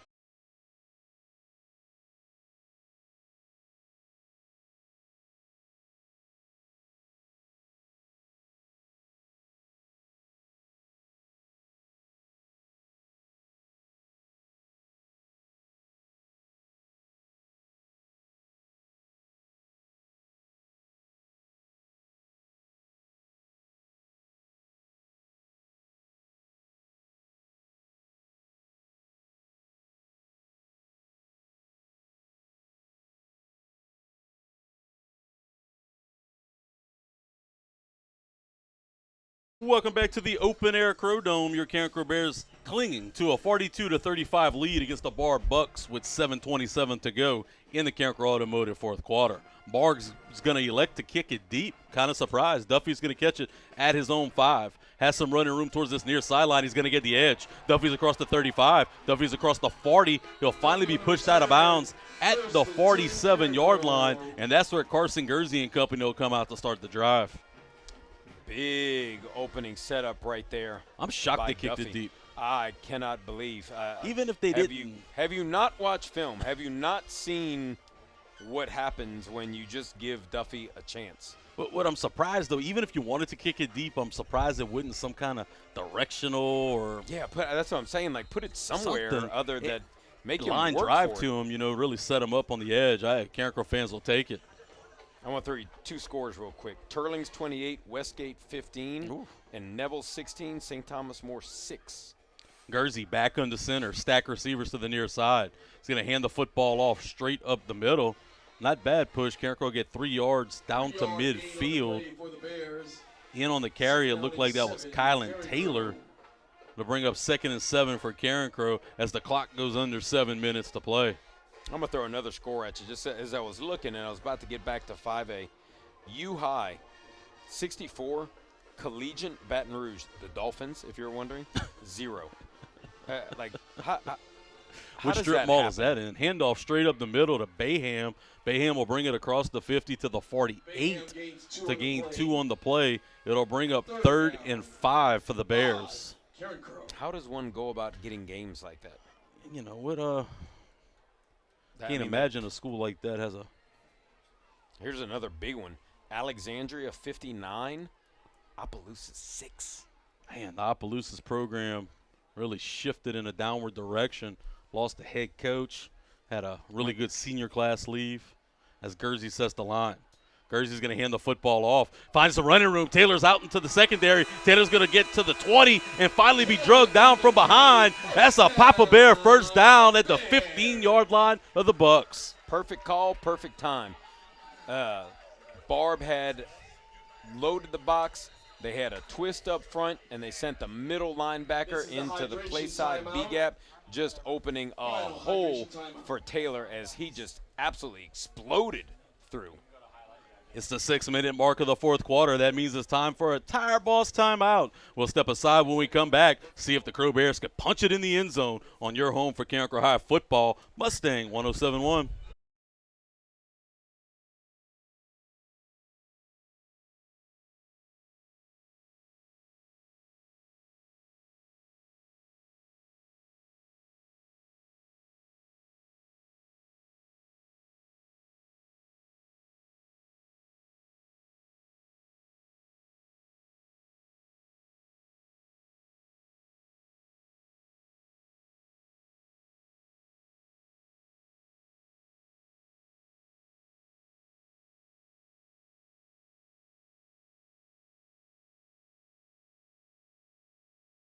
Open Air Crow Dome, where your Carencro Bears just got a big Papa Bear first down run for Kylan Taylor to set up 1st and 10 in the red zone as they'll have the football at the Barbe Buck 15.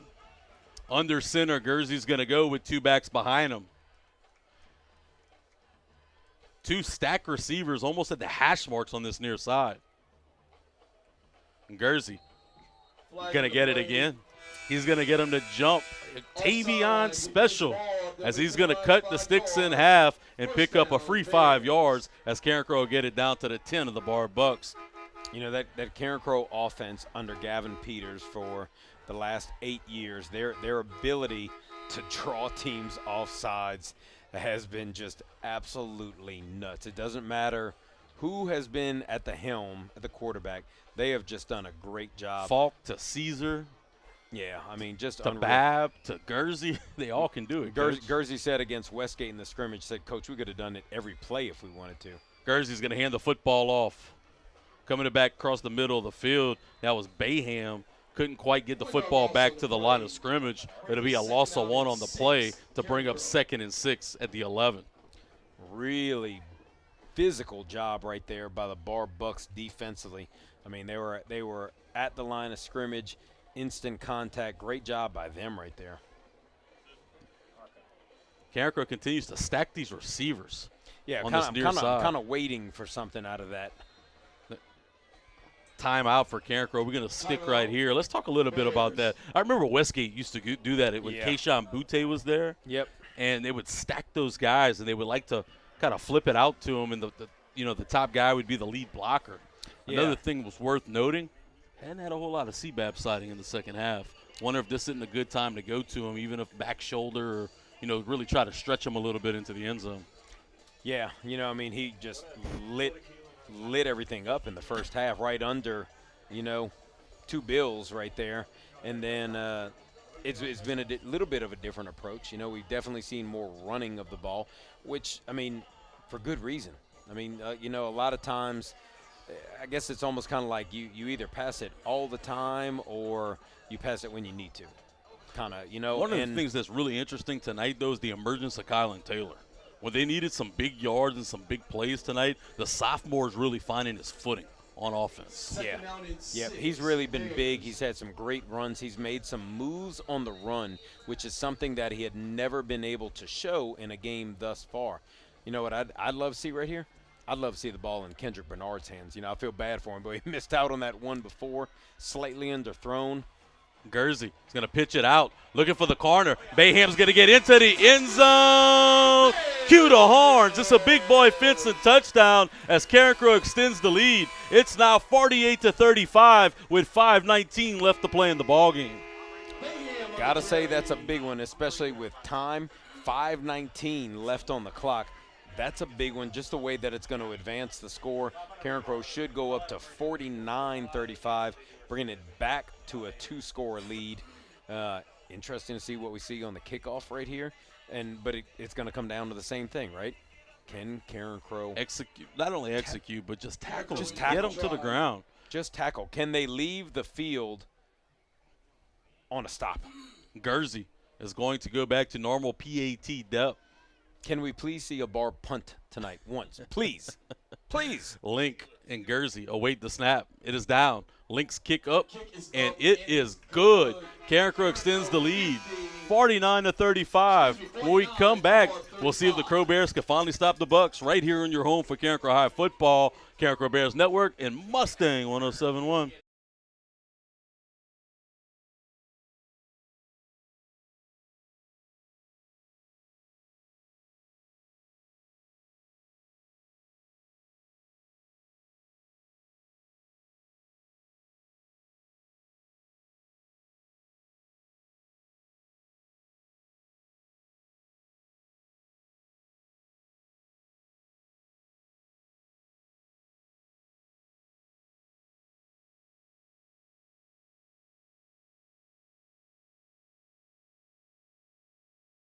Right back at it at the Open Air Crow Dome. And for our listeners and observers back on the Carencro Bears Network, our guy Benji Desatel is going to show us the touchdown again. Option pitch in perfect rhythm to Bayham, and he was hunting the pylon as he went into the end zone. What a play for Carencro to kind of strike back and take some of that momentum that Barbe was able to wrestle away from so much. Just Watch good the job. block here, too. Look at the block by nice seal Taylor. block, right? Taylor on the seal block. And just a great pitch, right? He read the end who came in the backfield quickly, and Taylor just did a good job hooking his man. Look at the Taylor block right here. Boop, Teddy. That's it. DeRace James getting a good block down the field as well. This kick's going to be a directional out towards the numbers. It's going to be fielded and quickly met by some resistance from the Bears. They didn't even allow him to get to the 30. I think they dropped him at the 29, or they'll say he gained the 30-yard line, and that's where the Barbe Bucks will start their drive, trailing 2 scores. One thing that I said a little bit earlier was I like the physicality that this Carencro defense was starting to show. I don't know that we'd necessarily seen that before, like just a little bit of an air of physicality, some hard hits, some blows, some deliveries given, the initial punch. But, now it's just can we put it all together now? Can we put it on the right guy at the right time? I'll take another one of those D-Lots turnovers, Coach. I will take a stop in any way that it comes right now. I know that this Carencro-Barbe rivalry goes back years, and there's been many a shootout, so I will take it any way that it comes, brother. Quickly, Gray throws the football out into the flats, and Seabab was almost Johnny on the spot as it went out of the hands of Kuipers just past the line of scrimmage. That was almost disastrous for the Bucks. For a second, too, I sat there and I looked at that one. I was like, was that really a forward pass? Was that behind the line? I mean, it was definitely forward, but I was like, oh, man, pick it up, scoop and score. I thought D almost had a shot at getting it off of the Karen. Yeah, as the ball was in the air, just like we said, I'll take it any way that it comes right now. I predicted this Carencro offense would score in the 50s and that they would win by 21 tonight, and we're close, and that would have been it. Coach took Carencro and the over. Barbe looking to throw the football down the field. Gray surveying the field. He's going to get flushed out of the pocket. This is where he usually turns into a runner. It's going to be intercepted. Undercutting the route with Seabab. Seabab's trying to get to the far corner. He's going to get past the 20 and be drugged out of bounds.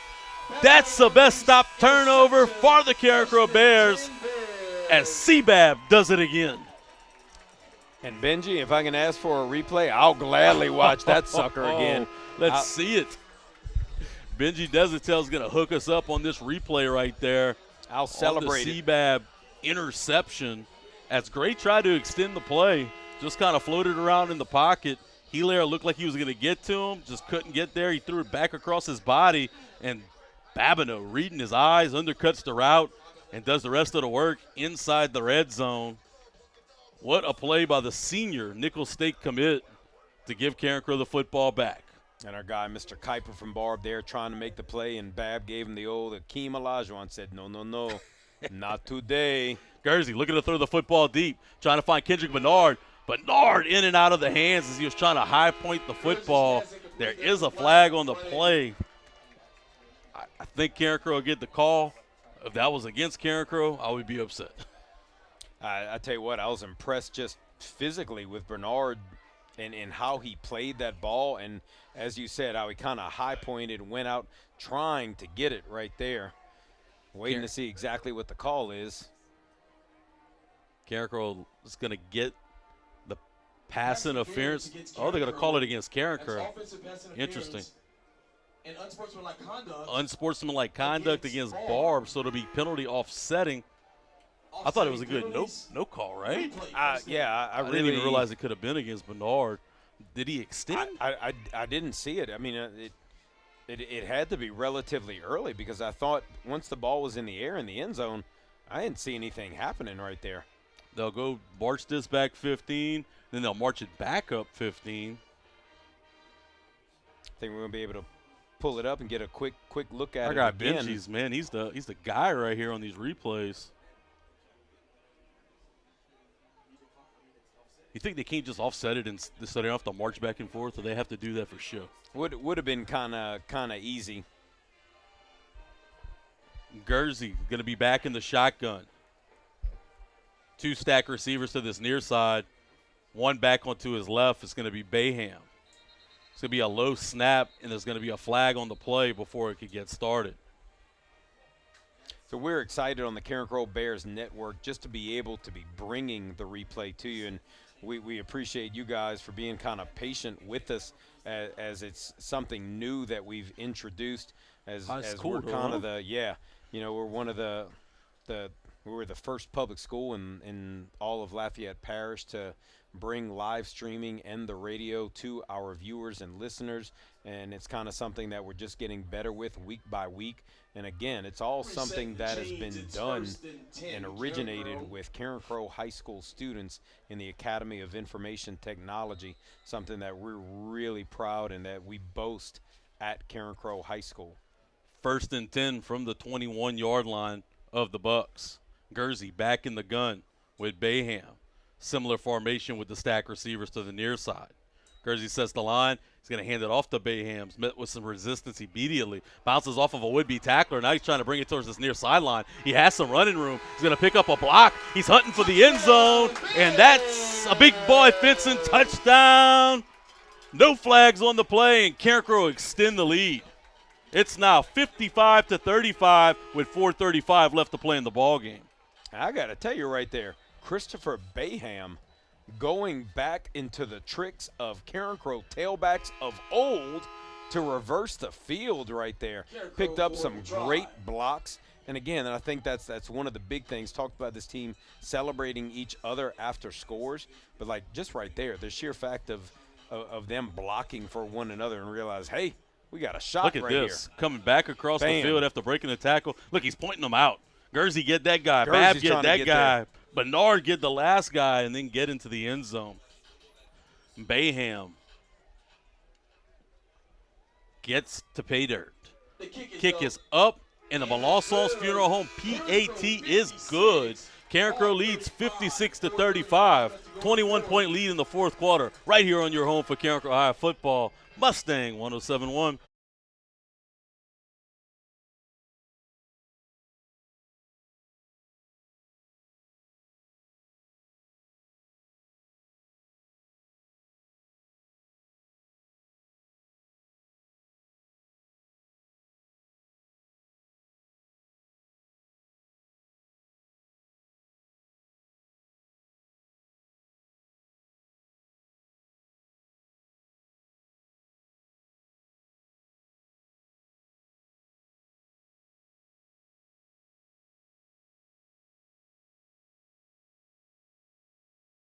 Of the open air Crow Dome at MacBarus Field, your Carencro Golden Bears lead 56-35 with 4:35 left to play in the Carencro Automotive fourth quarter.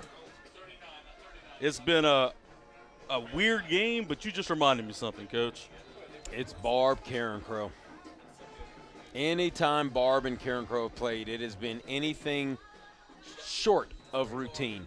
I remember coaching still as a relatively young man. Lucas Taylor running for 539 yards in a single game, setting the state record, placing 5th nationally, and we lost the game. I believe Lucas Taylor's involved with Louisiana Cubs as well a little bit, Coach. I believe that he is. I believe he's got some young men involved in it as well. This football was kicked out towards the numbers, but it's going to be a nice return as he has great field position. Nice into Carencro territory. He's at the 30. He's at the 20. He has Latham to beat. He's going to go into the end zone as Barbe's going to strike now. It is 56-41 with 4:23 to play. As Coach said just now, it's Carencro Barbe. And there it is again. That was number 10, Jordan Griffin, the junior running back. Came in averaging 63 yards per game. Well, let me tell you, he just got more than that on that kickoff return.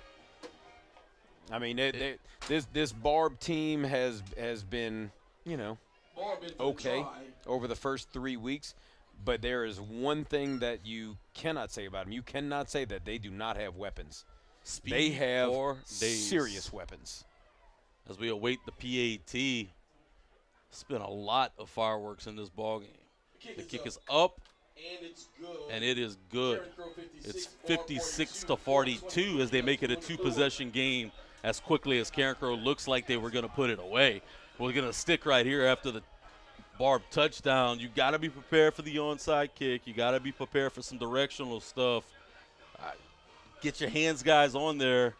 We've seen them execute this before on the Carde Baptiste recovery at the 45 earlier in the second half. Yeah, I mean, there's no doubt you have to be ready for anything. Talking about a guy who's ready for anything, there's two of them. One of them is our guy, Joel Hilburn. He's ready for anything. And then our guy, Chance Babineau, that's his 3rd interception in 4 games. And if we go back to the Jamboree, we even get a little bit more, but I know we're not allowed to count that. But, I mean, just really, really solid in the secondary for Babineau, not to mention the yards that he has accounted for offensively. But right now, I think the biggest thing is let's Gain just possession. catch this ball right Gain here. possession of the football as they're shifting guys around. They're going to bring Babineau back across the field after they saw where the ball was teed up. Trying to essentially have their best hands guys Have 2 on kickers, it one looks side. like, Yeah, huh? got maybe 3 right now. 3 possible kickers. You don't know where it's going. Carencro's got to be ready at every angle. Ball's at the far hash, 4 guys on each sideline, and the kicker and 3 guys right in the middle. It's going to be an onside towards this Carencro sideline, and T.J. Jackson's going to watch it bounce out of bounds.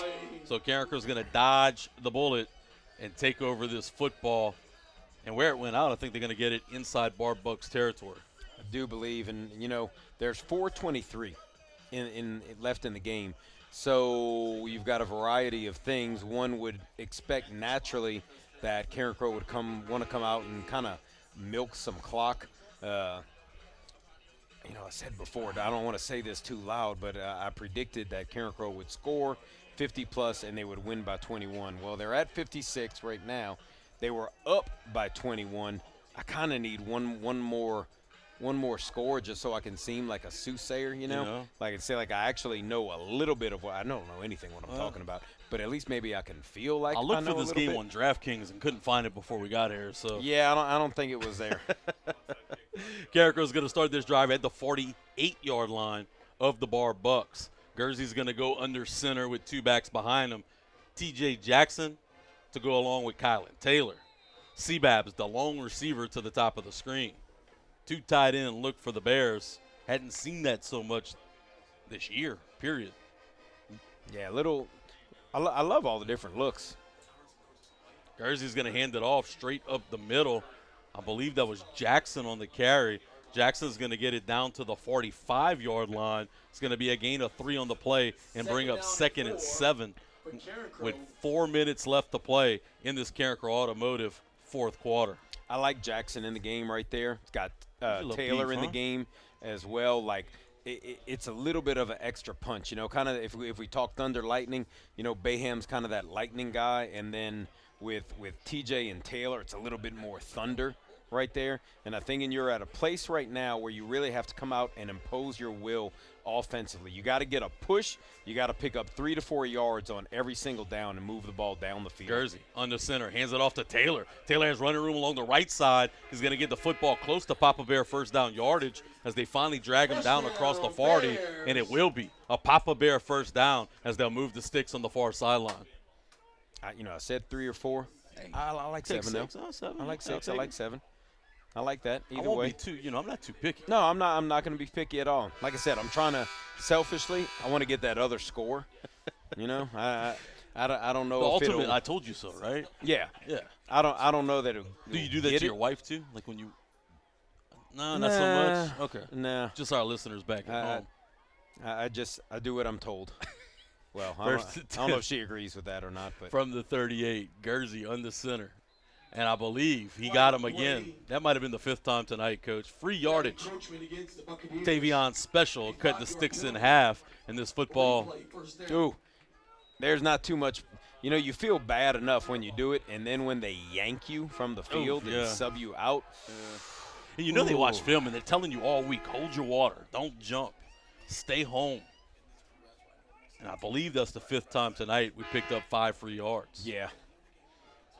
And it's a bad feeling when you're in film that next day and everybody points it out.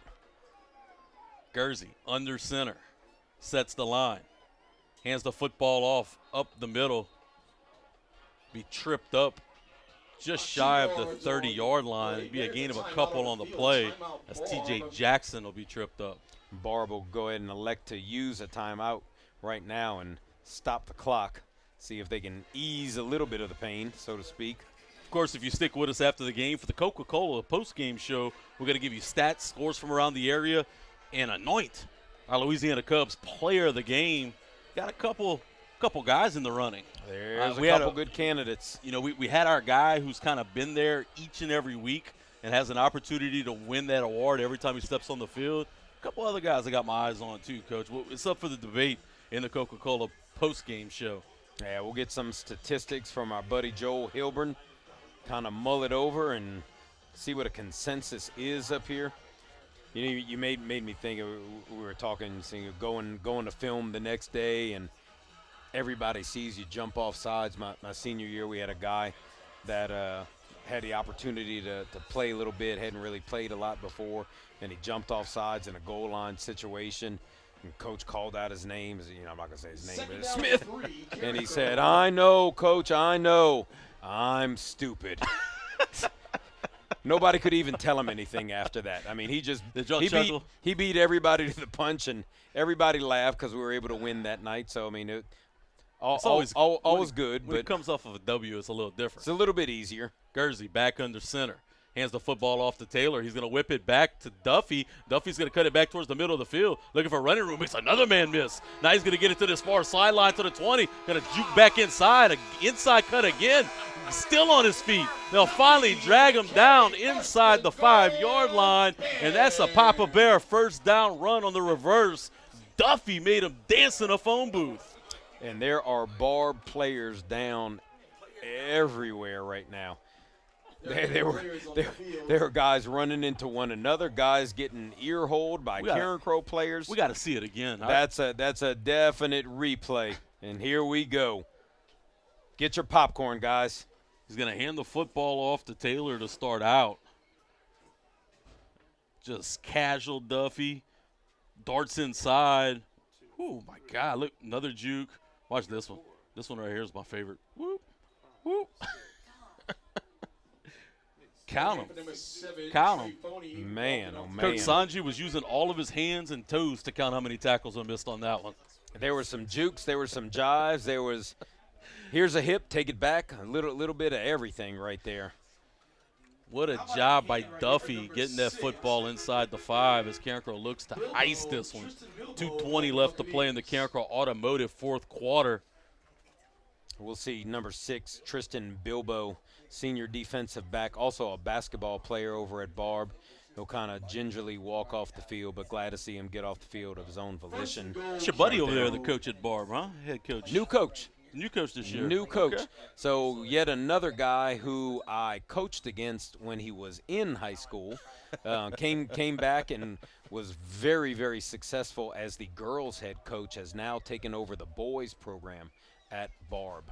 My guy Trey, ushering in a new era of Buccaneer basketball. Guernsey hands the football off to Jackson along the right-hand side. He'll get down to the 2-yard line, a gain of a couple on the play, and bring up second and goal. Coach, whenever you start coaching against guys that you coached against as players, you know what that means, right? Oh, very well, unfortunately. Okay. Just want to make sure you understood. Yeah. Now that's, you know, like one thing, I've been fortunate enough to hit a couple milestones, couple century marks in wins, and man, it must mean it must mean I'm really old. That's about all that means. Guernsey hands the football off to Taylor as he'll pile into the end zone, and that's another big boy fencing touchdown as Carencro extends the lead. It's 62-42 with 1:25 left to play in the Carencro Automotive fourth quarter. Well, they got it back. They got it back to 21, Coach. Yep, got it back. Fortunately, got it back to 21. Kind of, I guess I'll err on the side if we win by 21. And I said in the 50s, but we got to the 60s. You get bonus points for that? I don't know. I think it's kind of like I don't know. You know, 2 negatives equal a positive, but a positive. I don't know. I don't know. We're right back to math again. Let's leave that discussion. You stick to English, and I'll just stick to talking about nothing. Yeah, let's just we'll stick to what we know. And I usually think about nothing, so that makes us friends. If Carencro was able to hold on to this game, talk about a huge win, especially after last year. Yeah. Going 0-4 to start the season. To get back to even slate of 2-2 and 1-0 in district, you got to think Coach Gavin Peters and company have to feel pretty good about it moving forward, especially the offensive showing tonight in district play. Yeah, you know, there was a lot of frustration, I think, from coaches. knowing that you had the LCA game one. You know, you're 4th and goal from the 20 and some decisions, not, just decisions on the field at the spur of the moment, led to a misplayed ball and you lose the game. That's tough. Zachary, we talked about how good of a team they are and that they're going to be, and they're going to keep getting better and better. They're huge, they're deep, they're fast, they're extremely well coached, and you're right there. And one play here or there. I talked to Coach Peters. He said 4 plays in that game, Coach. 4 plays. If we make 4 plays, or the vice versa, from that we take away one, it's a winnable ball game. It was still 2 scores away, a semi-winnable ball game. Gonna put this kick deep. It's gonna go in and out of the hands of the return man. Now he's gonna have to corral it inside his own 5, looking for some running room. But Carencro did a great job getting out there and overextending him. They'll drop him at the 10-yard line. That's the best coverage we've seen all night as Latham executed the kick. Watching this Barbe team, from the little bit that I was able to see of them coming into the game, I'm very impressed with them. Specifically impressed, I think we had an understanding of how good Jalandon Gray was coming in. I think we have a new appreciation of how good he is right now. Get to see him next year too. And yeah, that's a little bit scary. There might be some district shift though, so he might not play ball next year. But it could be a lot happening. This is a reclassification year. In the upcoming 2 months, schools are going to be turning in their school numbers to decide which classification they're going to be in. We'll see what kind of proposals are put out there. Gray's going to hand this football off, and there's a lot of running room. He's going to finally be dragged down from behind by number 15. That was Caden Robinson on the tackle, but not before they picked up a first down. And what's interesting, Coach, there's going to be quite a few teams in the area that's going to be going to 4A. So how they all decide to carve up those districts is going to be an interesting thing as well. Yeah, it'll be interesting to see where the numbers lay, or lie rather, where everything finishes off, and then what proposals come out from there, and then ultimately how the state decides to break them up. Because let's throw them out. We're going to go to the north and to the east, and we're going to say you've got Beauchene, Opelousas, Breaux Bridge, Cecilia, St. Martin. St. Martinville with the opportunity, depends on where they are. Yeah, I don't know the numbers quite well. Are they 3A? They might go back up. Do they return to 4A? We don't know where their numbers are at this time. The Renaissance School. Buccaneers get so then you've got Carencro at the northernmost end of Lafayette, and then you've got that Renaissance School, as you mentioned, right down the road from here, as they're going to be expected to move all the way up to 4A. Lots of guys coming in that school, lots of people coming out of that school. Where their numbers lie, not sure. One thing is, though, like the playoffs will stay the same, right? You'll still be bracketed, or they might reclassify that as well. As of right now, I think we could expect the playoffs to stay the same. There's a lot of pressure from state legislature for the LHSAA to try to bring everyone together. And what our state legislators don't understand is they look at a very small picture right now. They're not seeing the big picture of everything and realizing a lot of things. They want a one-time transfer. They want everything to come back together. And I think most of the people in the LHSA office and a lot of coaches want everybody to come back together. But it's just a little easier said than done when the principals are the ones who make all the rules. They're the ones who vote on the rules. They make the proposals, and they decide what we're going to do. So you got a lot of different personalities in the state. 63-42, Carencro comes out victorious to start district play. We're going to step aside. When we come back, it'll be time for the Coca-Cola postgame show. We'll have stats, scores from the area, and we'll announce our Louisiana Cubs player of the game. Right here for your home on Carencro High Football, Carencro Bears Network, and Mustang 107.1.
This week, Coach.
Welcome back into the open air Crow Dome for the last time tonight, where your Carencro Bears were victorious, 63-42, over 100 points scored in this ball game. Lots of fireworks. That means we have a lot of stats to get to. There was some yardage in this game.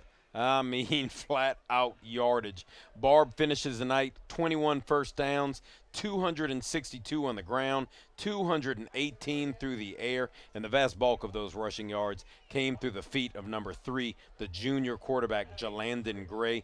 They accounted for 480 yards total. Carencro, on the other side, 23 first downs, 243 on the ground, 307 through the air for a total of 550 yards.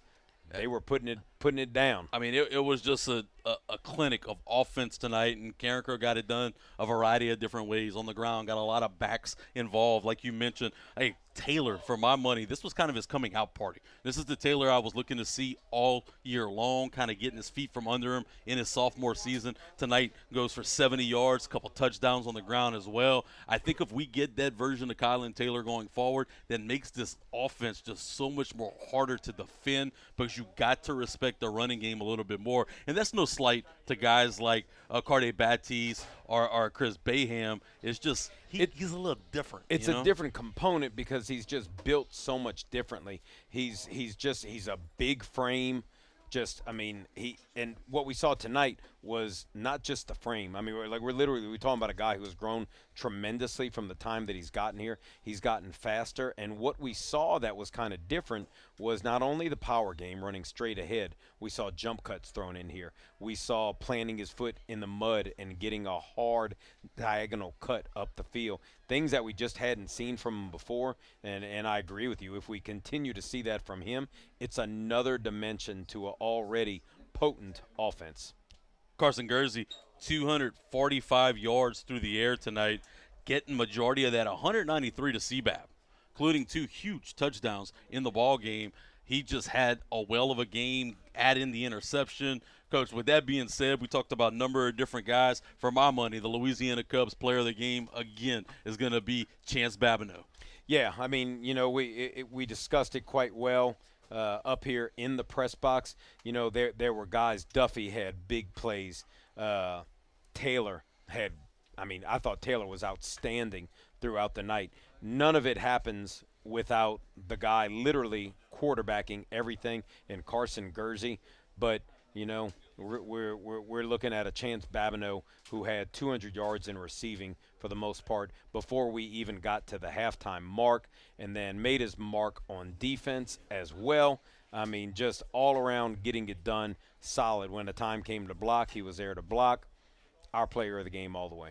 We had a tremendous time tonight in the Open Air Crow Dome, coming out of district play 1-0 on the 63-42 win. I want to thank everybody who tuned in tonight, including my guy, Coach Christopher Kovac. I want to thank Seth Dickerson, his entire staff of students, as well as our guy, Benji Desatel, who introduced instant replay to the Carencro Bears Network. Also want to thank my guy, Jacob White, back at the Mustang 1071 studio for keeping Coach and I in line. And, of course, you guys for sticking with us each and every week. Next time you can catch us is Thursday night at Prejean's live on the Carencro Bears Network at 6:30 for the GP Are You With Me show. And, of course, next Friday we'll be right here live from the Open Air Crow Dome. Pregame at 6:45, kickoff at 7. It's Nish for homecoming right here on your home for Carencro High football, the Carencro Bears Network, and Mustang 1071.